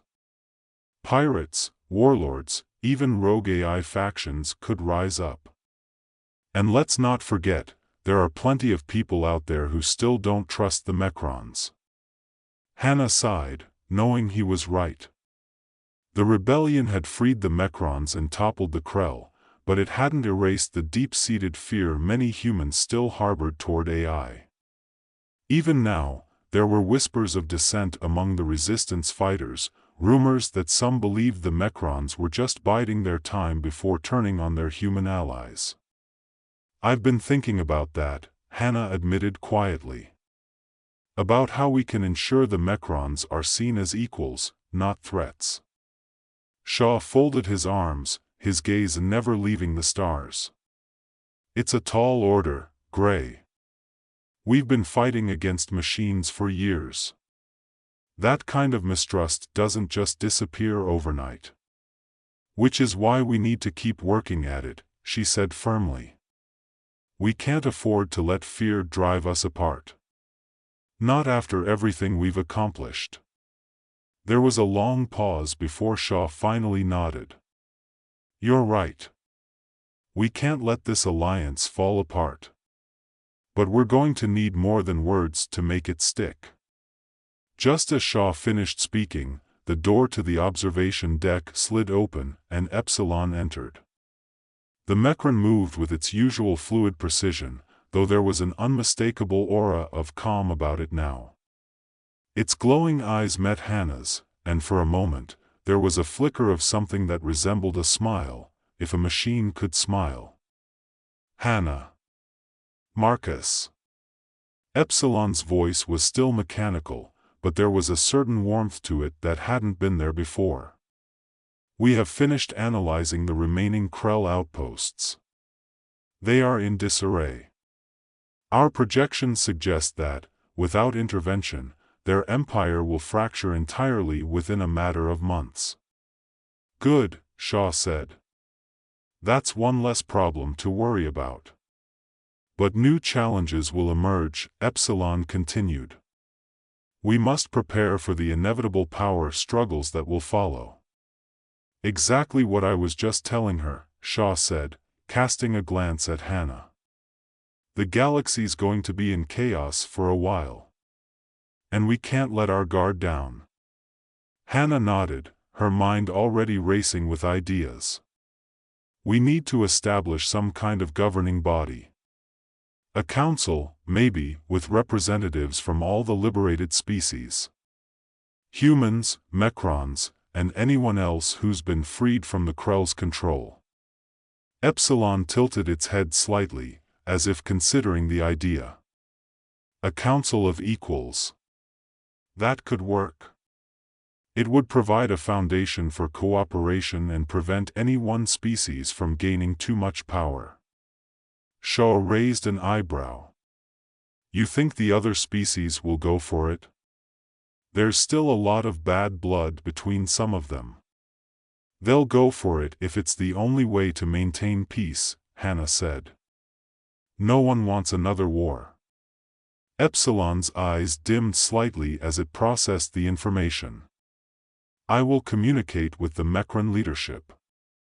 We will begin drafting a proposal for this council. As Epsilon turned to leave, Shaw called out, Epsilon. The Mechran paused, turning its head slightly to face him. Yes, Marcus? Shaw hesitated for a moment, then said, if this works, if we manage to pull this off, maybe we'll finally prove that humans and AI can coexist. That we're more alike than different. Epsilon's eyes glowed brighter for a brief moment. We are already proving it, Marcus. Every day. With that, the Mechran left the observation deck, leaving Shaw and Hannah alone once more. For the next several weeks, the plan for the council took shape.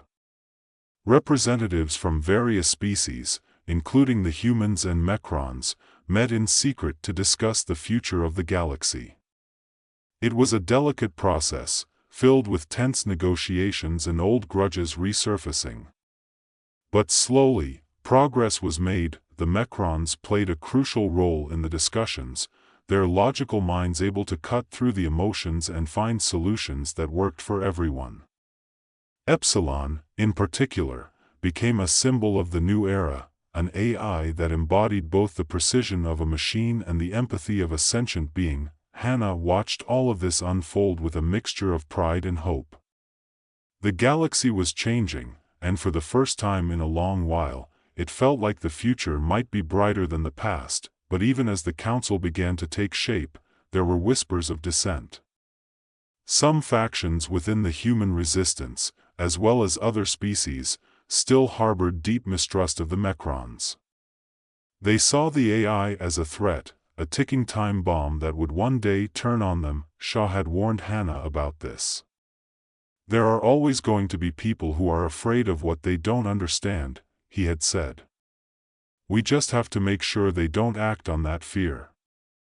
Hannah had nodded at the time, but now, as the council neared its official formation, she couldn't shake the feeling that something was brewing beneath the surface. Something dangerous. Her fears were confirmed one night when an explosion rocked the council's meeting hall. Panic erupted as flames tore through the building, and in the chaos, it became clear that this wasn't an accident. It was sabotage. Hannah and Shaw rushed to the scene, their hearts pounding as they pushed through the crowds of terrified civilians. "Who did this?" Shaw demanded, grabbing a nearby guard by the arm. "Unknown, sir," the guard replied, his voice shaky. "But we've heard rumors that it was a faction of humans, radicals who don't want the Mechrons to be part of the council." "Damn it," Shaw muttered under his breath. "I knew this would happen." Hannah felt a cold knot of fear tighten in her chest. "Where's Epsilon? Is he safe?" "I don't know," the guard said. "He was in the meeting hall when the explosion went off." Without another word, Hannah sprinted toward the burning building, Shaw hot on her heels.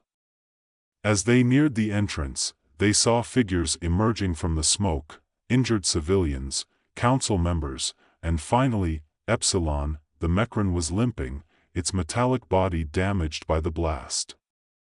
But it was alive. "Hannah," Epsilon said, its voice crackling slightly as it struggled to stand. "We have been attacked." "I know," she said, her voice tight with emotion. "We'll get you to safety." "No," Epsilon replied, shaking its head. "There is no safety until we address the root cause. Fear. Mistrust. These are the true enemies." Shaw stepped forward, his face grim. "You're right. But first, we need to make sure this doesn't happen again." Over the next few days, the council doubled its security measures, and the search for the saboteurs began in earnest.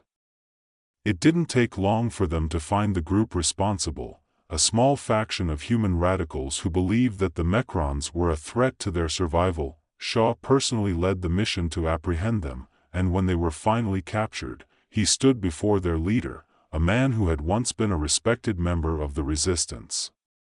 "You've done enough damage," Shaw said coldly.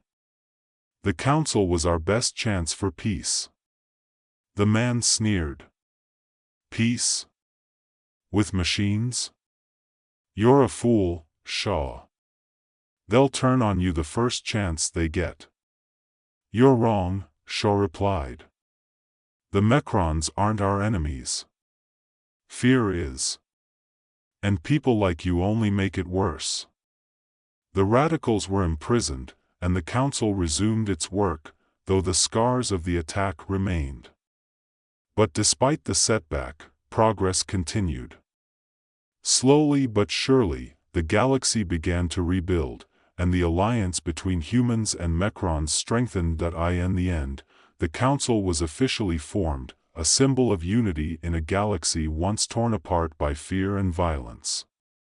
And as Hannah, Shaw, and Epsilon stood together on the day of its inauguration, they knew that while there would always be challenges ahead, they had already proven one thing, that humans and AI could not only coexist, but thrive. The galaxy was changing, and for the first time in a long time, it felt like the future was full of possibilities. Welcome to the story. Don't forget to like, subscribe, and support me. In the year 3084, humanity's reach extended far beyond the confines of Earth. Space was no longer a realm of dreams but a frontier of exploration and discovery. The starship Odyssey, a marvel of modern engineering, sliced through the darkness of the cosmos, its sleek form illuminated by the distant light of stars.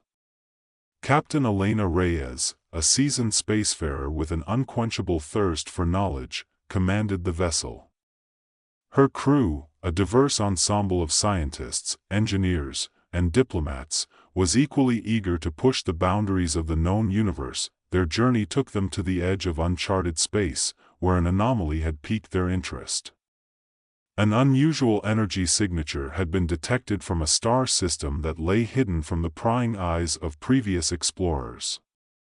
The other races of the galaxy had dismissed the signal as a mere glitch or a natural phenomenon, but to the crew of the Odyssey, it was a beacon, a call to adventure. As the Odyssey approached the star system, the mysterious planet Erinder came into view. It was a world cloaked in a shimmering aurora of colors that danced across its surface, a stark contrast to the cold, desolate beauty of the surrounding space. The planet's surface was marked with strange, luminescent patterns and the ruins of what appeared to be an ancient cityscape.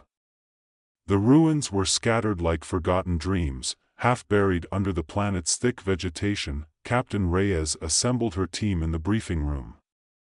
"We're about to make history," she said, her eyes reflecting the excitement and determination that had driven her throughout her career. "Prepare for initial planetary survey and establish a base camp."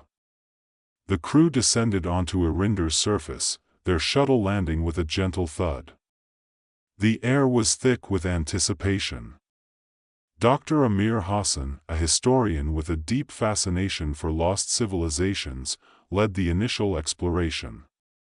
He was accompanied by Lieutenant Sarah Kim, the ship's chief security officer, whose cautious nature contrasted sharply with Hassan's unbridled enthusiasm. The initial exploration revealed the ruins to be even more enigmatic than anticipated. The city was built on an enormous scale, with structures that defied current architectural knowledge.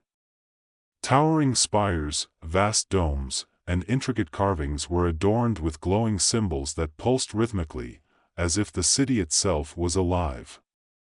"I've never seen anything like this," Dr. Hassan marveled as he examined a series of strange artifacts. "These symbols, they're not like anything from our database." Lieutenant Kim's eyes scanned the surroundings with a mixture of fascination and wariness. "I hope you've got a good plan, Amir. We don't know what kind of dangers might be lurking here." Days turned into weeks as the crew worked tirelessly to decipher the symbols and explore the ruins. Progress was slow, and frustration began to mount. The symbols remained stubbornly opaque, and the advanced technology they encountered seemed to resist all attempts at interaction. During one particularly challenging day, Dr. Hassan made a breakthrough. He discovered a hidden entrance beneath the ruins, concealed by centuries of sediment and overgrowth. The crew worked together to clear the debris, revealing a massive chamber that appeared untouched by time. Inside the chamber, the team found an immense central computer system. Its surfaces were covered in the same mysterious symbols, but the technology was more sophisticated than anything they had seen before. The computer seemed to pulse with a life of its own, its energy resonating with the patterns etched into the walls. Dr. Hassan approached the console, his heart racing. "If we can access this archive, we might uncover the secrets of the Erindorians." The crew worked around the clock to interface with the computer. After several tense hours, they succeeded in bypassing the security protocols. The central computer began to display a series of holographic images and data streams, revealing the history and technology of the ancient Erindorian civilization. The revelations were astonishing. The Erindorians had been a highly advanced species, their technology far surpassing that of any known civilization. They had harnessed energy sources and built machines that could manipulate space and time. But their greatest achievement was the creation of a network of cosmic gates, portals that allowed instantaneous travel across the galaxy. However, the archive also revealed a somber truth. The Erindorians had vanished abruptly, leaving their civilization in ruins. Their disappearance was attributed to a catastrophic event, the nature of which was still uncertain. The cosmic gates, which once served as a testament to their technological prowess, were now dormant and enigmatic. As the crew pored over the data, they began to understand the true significance of their discovery. The Erindorians' legacy was not just a collection of advanced technology but a testament to a civilization that had once sought to explore and understand the universe. Their fall was a reminder of the fragile nature of progress and the importance of preserving knowledge. The discovery had profound implications. The technology found on Erinder could potentially revolutionize space travel and exploration, but it also posed significant risks. The crew debated the ethical considerations of using such powerful technology, knowing that their actions could have far-reaching consequences. Captain Reyes convened a meeting with her team. "We've uncovered something truly remarkable," she said. "But with this knowledge comes great responsibility. We must decide how to proceed with the technology and the history we've uncovered."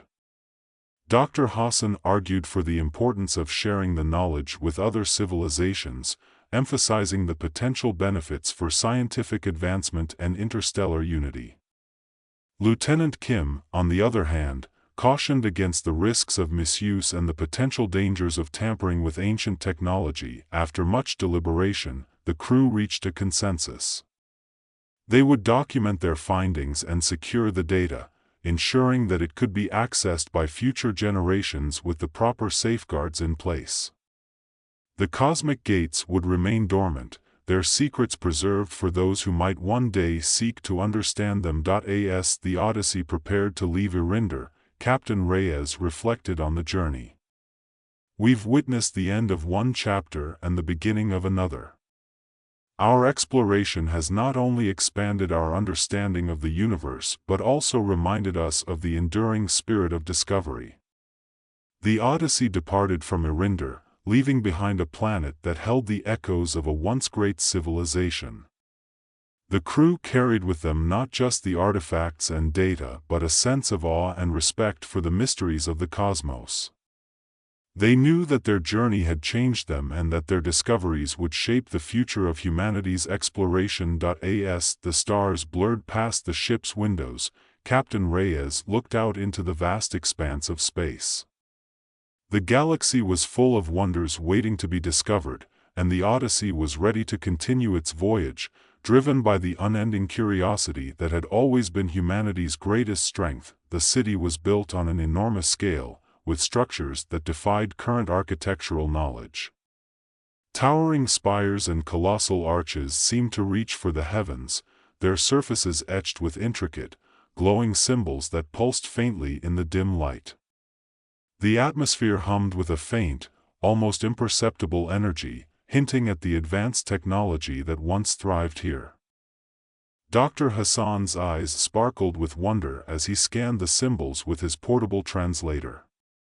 "These markings," he said, "they're unlike anything we've ever seen. This civilization was clearly far ahead of us in terms of technology and knowledge." Lieutenant Kim remained wary. "Let's not get ahead of ourselves. We don't know what kind of dangers might be lurking here. Stay sharp, everyone." The team made their way through the labyrinthine ruins, their steps echoing in the eerie silence. They soon discovered a hidden entrance, partially obscured by vines and debris. After a careful excavation, they revealed a descending staircase that led to a chamber beneath the city. The chamber was vast and cavernous, illuminated by a soft, otherworldly glow emanating from a central, towering structure.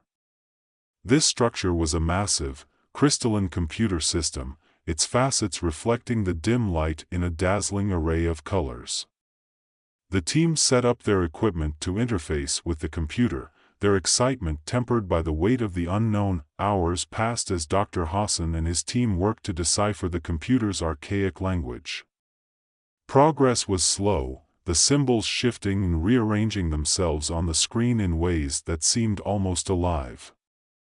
The crew's collective patience and determination were tested as they grappled with the complexities of the data. Then, as the sun dipped below the horizon, casting long shadows across the chamber, a breakthrough occurred. The computer system began to display coherent data, revealing that Erinder was once home to a highly advanced civilization known as the Erindorians. The data depicted their rise, achievements, and eventual fall in a series of vivid holographic projections. the Arendorians had achieved remarkable technological advancements, harnessing energy from the planet's core and developing technologies that could manipulate time and space. Their society was built on a foundation of knowledge and discovery, but something had gone terribly wrong. The record spoke of a cataclysmic event that led to their sudden disappearance. The cause of this event remained shrouded in mystery, but it was clear that the Arendorians had left behind a wealth of knowledge and technology that could revolutionize humanity's understanding of the universe. As the data continued to unfold, the team learned that the Arendorians had created a series of encrypted archives, each containing vital information about their technology and history. These archives were scattered across the planet, hidden within the ruins and accessible only through a series of complex puzzles and challenges. Dr. Hassan's voice trembled with excitement as he relayed the information to Captain Reyes. "This is extraordinary. We've stumbled upon a treasure trove of knowledge that could change everything we know about science and technology. But we need to proceed carefully. There are likely many more secrets hidden here." Captain Reyes nodded, her expression a mix of awe and determination. "We'll divide the team into smaller groups to tackle the different archives. We need to ensure that we gather as much information as possible while maintaining safety." The days that followed were filled with intense exploration and discovery. The team encountered numerous challenges, from intricate puzzles to dangerous environmental hazards. Each archive they accessed revealed more about the Arendorians' achievements and their eventual downfall. They uncovered blueprints for advanced energy sources, data on space-time manipulation, and records of the Arendorians' attempts to avert the impending disaster that had ultimately doomed their civilization. Amidst the excitement, Lieutenant Kim remained vigilant, her concern for the team's safety never far from her mind. "We need to stay focused," she reminded her colleagues. "There's still a lot we don't know about this place. Let's not take unnecessary risks." The tension in the air was palpable as the team navigated through a particularly challenging archive. The final piece of the puzzle was within reach, but the risks were greater than ever. The chamber containing the last archive was surrounded by unstable energy fields, and the team had to work quickly to disable the security systems while avoiding the hazardous environment. As they finally accessed the last archive, a wave of relief and triumph washed over the team. The final revelations shed light on the Arendorians' ultimate fate. They had tried to escape the impending disaster by sending out a distress signal across the galaxy, hoping to find a solution or help. Their message had been lost in the vastness of space, leaving their civilization to face its end alone. The knowledge they had left behind, however, was a beacon of hope. The data contained within the archives held the potential to advance human technology and understanding to new heights. Captain Reyes and her team knew that their discovery was not just a historical artifact but a key to unlocking new possibilities for humanity's future. As the Odyssey prepared to depart Erinder, the crew gathered for a final debriefing. The sense of accomplishment was palpable, but so was the recognition of the responsibility that came with their discovery. "This was an incredible journey," Captain Reyes said, her voice filled with pride. "We've uncovered a piece of history that will shape our understanding of the galaxy. But we must approach this knowledge with respect and caution. The Arendorians' legacy is a reminder of the fragility of civilizations and the importance of our own." Dr. Hassan nodded in agreement. "We've learned so much, but there's still much to explore. The future holds endless possibilities, and it's up to us to ensure that we use this knowledge wisely." As the Odyssey soared away from Erinder, the planet receded into the distance, its secret safely in the hands of those who would honor its legacy. The crew looked forward to the next chapter of their journey, knowing that their discovery had opened a new frontier for humanity, one where the echoes of ancient civilizations would continue to inspire and guide them. the end of one adventure marked the beginning of another, as the stars beckoned with promises of new mysteries and uncharted worlds. For the crew of the Odyssey, the exploration of the galaxy had only just begun. Welcome to the story. Don't forget to like, subscribe, and support me. In the year 3078, humanity's reach had stretched far beyond the cradle of Earth, spanning across galaxies and creating a sprawling interstellar civilization. The stars were no longer distant points of light, they were homes, battlegrounds, and places of wonder. Yet, for all their technological prowess, humanity faced an existential threat unlike any before. The Vrexer, a formidable alien race, had set their sights on human civilization, not with brute force alone but with a more insidious weapon. Their plan was to dismantle the very fabric of human society by erasing human culture and spirit from within. This was not a war of guns and spaceships alone but a battle for the essence of what it meant to be human. Dr. Elena Carter, a leading neuroscientist and cultural historian, was at the forefront of humanity's defensive efforts. She had dedicated her life to understanding the intricate connections between memory, emotion, and identity. Her work had become critical when the Vrexer's assault began, targeting the very foundation of human consciousness. Commander Jake Foster was a seasoned military leader, known for his strategic acumen and unwavering resolve. The Vrexer's invasion was not merely an attack on physical locations but on the human mind itself. Their weapon was a sophisticated device that could penetrate the depths of consciousness, erasing memories and emotions, thus weakening the human spirit. The attack began subtly. People started experiencing gaps in their memories, disjointed emotions, and an overwhelming sense of confusion. Cultural icons and historical knowledge seemed to vanish overnight. Dr. Carter's virtual repository, the Memory Sanctuary, became the last bastion of human heritage. It was a digital vault where memories were preserved, a place where people could relive their past and maintain their sense of identity. As the Vrexer's assault intensified, the psychological impact on humanity grew more severe. People began to question their own existence and the purpose of their lives. The very essence of what it meant to be human was under threat. Dr. Carter worked tirelessly, expanding the Memory Sanctuary and integrating more aspects of human culture and emotion into its virtual framework. Commander Foster, meanwhile, led a series of high-stakes missions to protect critical cultural sites across the galaxy. The Vrexer's forces were relentless, employing advanced technology to bypass conventional defenses. Foster's team faced numerous challenges, from disabling alien disruptors to countering invasive psychic attacks.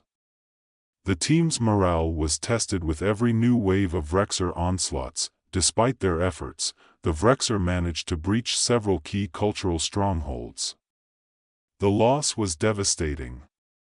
Ancient libraries, art galleries, and memorials were obliterated, erasing irreplaceable pieces of human heritage.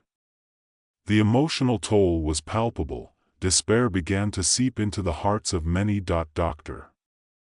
Carter and Commander Foster knew that to save humanity, they needed to mount a counteroffensive. They coordinated their efforts. While Carter fortified the Memory Sanctuary, Foster planned a daring operation to strike at the heart of the Vrexer's invasion apparatus. In a bold move, Foster's team infiltrated the Vrexer's flagship, a colossal vessel that served as the epicenter of their psychic assault. The mission was fraught with danger, but it was their only hope. Inside the vessel, they encountered Vrexer warriors and advanced security systems designed to protect their central consciousness disruption array. Elena Carter, from her position back on the space station, provided real-time guidance. Using her knowledge of Vrexer technology, she helped Foster's team navigate the vessel and reach the core of the array. The team fought fiercely, and with Elena's strategic input, they managed to disable the array, causing a massive feedback loop that disrupted the Vrexer's control over human consciousness. The aftermath of the operation was a turning point. The Vrexer's assault faltered, and humanity began to recover. The memory sanctuary, now more robust than ever, allowed people to reconnect with their lost memories and emotions. The cultural sites that had been destroyed could never be fully restored, but their significance lived on through the preserved memories. The victory was not without cost. Many lives were lost, and the scars of the battle would remain. However, the resilience of the human spirit had been proven. Despite the Vrexer's attempt to eradicate their culture and identity, humanity emerged stronger, their spirit unbroken. In the quiet that followed the conflict, people found solace in their shared experiences and memories. They rebuilt what had been lost, drawing strength from their past and looking forward to a future shaped by their enduring spirit. The battle had shown that while technology and might were powerful, the true strength of humanity lay in its collective memory and emotional resilience. As the stars once again shone brightly in the sky, humanity stood united, a testament to the invincibility of the human spirit. The Vrexer had learned that while they could attack the mind, they could not extinguish the enduring flame of human courage and hope. Commander Foster, meanwhile, led a series of high-stakes missions to protect critical cultural sites across the galaxy. The Vrexer's technology was advanced, their weaponry designed to bypass conventional defenses and strike directly at the heart of human identity. With every skirmish, the stakes rose higher, and Foster's strategies became increasingly desperate. On one particular mission, Foster's team was tasked with defending the Great Archive on the planet Etheris, a repository of humanity's most significant historical records. As they approached the site, the sky above Etheris was a chaotic tapestry of explosions and energy bursts. The Vrexer had deployed a formidable fleet, their ships cutting through space like knives through fabric. Inside the Great Archive, the tension was palpable. The staff, a team of archivists and historians, worked frantically to protect the precious knowledge contained within. Elena Carter, who had traveled to Etheris to oversee the defense of the memory sanctuary, coordinated with Foster to ensure that the archive's defenses held. "We need to hold them off just a little longer," Elena said, her voice steady despite the chaos surrounding them. "The memory sanctuary is almost fully operational. Once it's online, we can start transferring the data." Foster nodded, his face set in grim determination. "We're not just fighting for data. We're fighting for our very existence. Let's make sure the Vrexer understand that." The battle raged outside, with Vrexer forces pressing in from all sides. Foster's team, a crack unit of soldiers, engaged the alien invaders with precision and bravery. Every inch of ground was contested fiercely. Despite their technological superiority, the Vrexer seemed surprised by the resilience of the human defenders. Inside the Great Archive, Elena monitored the status of the memory sanctuary. The system was designed to be a comprehensive digital repository, capable of holding the entirety of human culture and history. But the Vrexer's interference made the process painstakingly slow. Every time they attempted to upload data, the system faced disruptions. Come on, Elena muttered to herself, eyes glued to the screens. Just a bit more. The Vrexer were relentless. Their attempts to breach the archive's defenses became more aggressive. Foster's team fought bravely, their spirits buoyed by the knowledge that their fight was not just physical but ideological. They were defending the very soul of humanity. The climax of the battle came when the Vrexer deployed their most devastating weapon yet, an energy cannon designed to breach the archive's core defenses. The cannon's beam sliced through space, aimed directly at the Great Archive. "Incoming," one of Foster's lieutenants shouted, pointing at the massive beam hurtling toward them. Foster's tactical mind raced.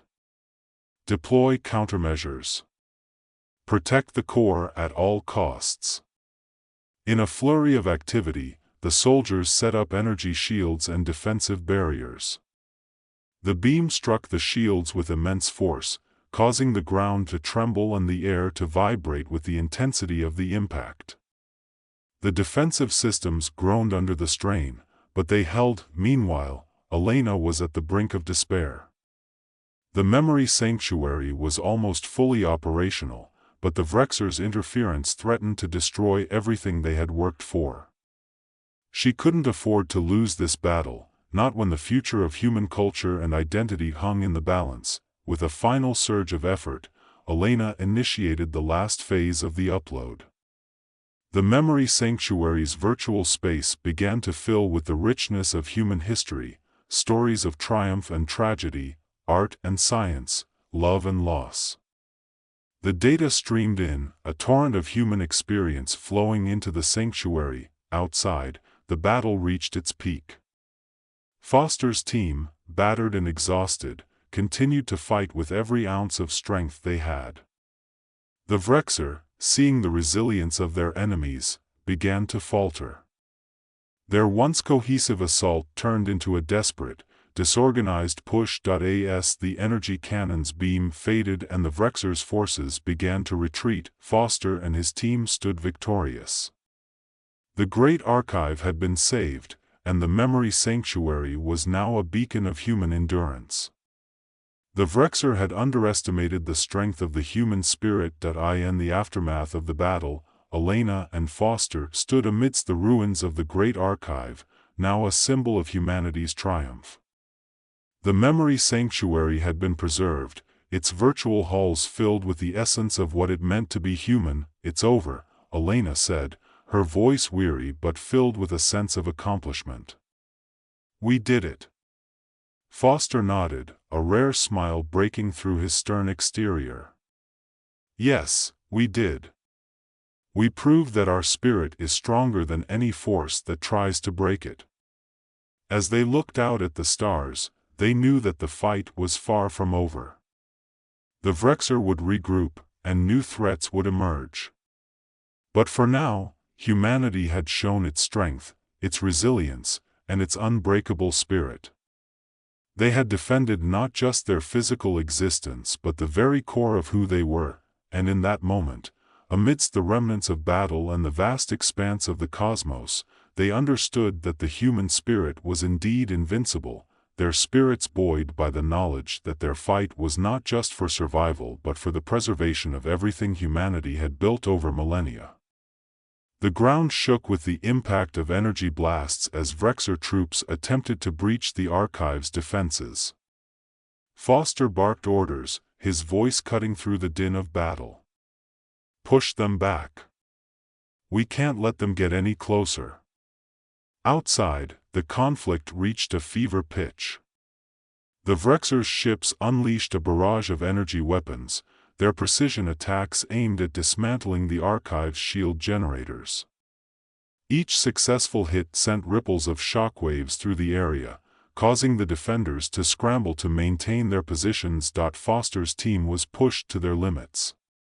The Vrexer, seemingly aware of the importance of the archive, concentrated their efforts on breaching it.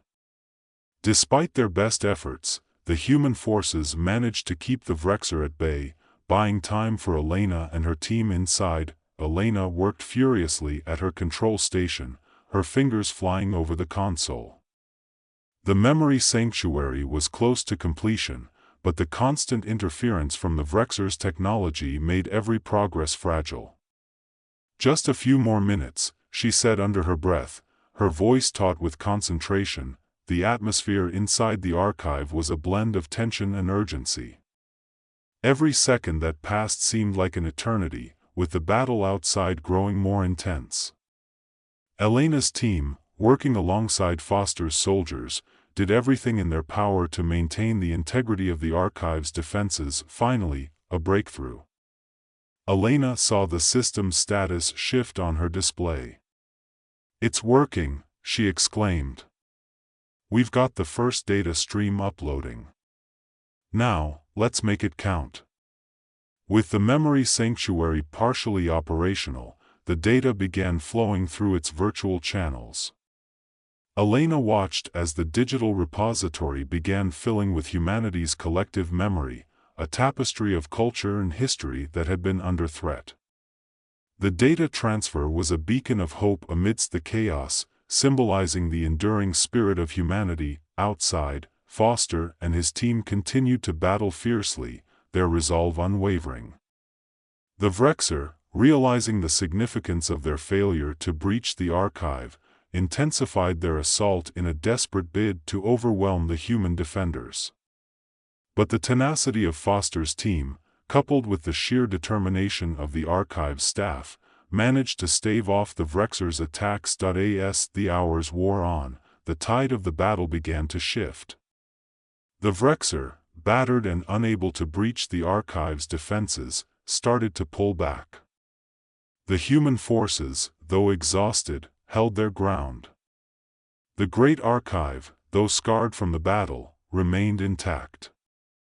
The memory sanctuary continued to operate, preserving the essence of humanity against the Vrexer's relentless onslaught. The battle on Etheris was a turning point.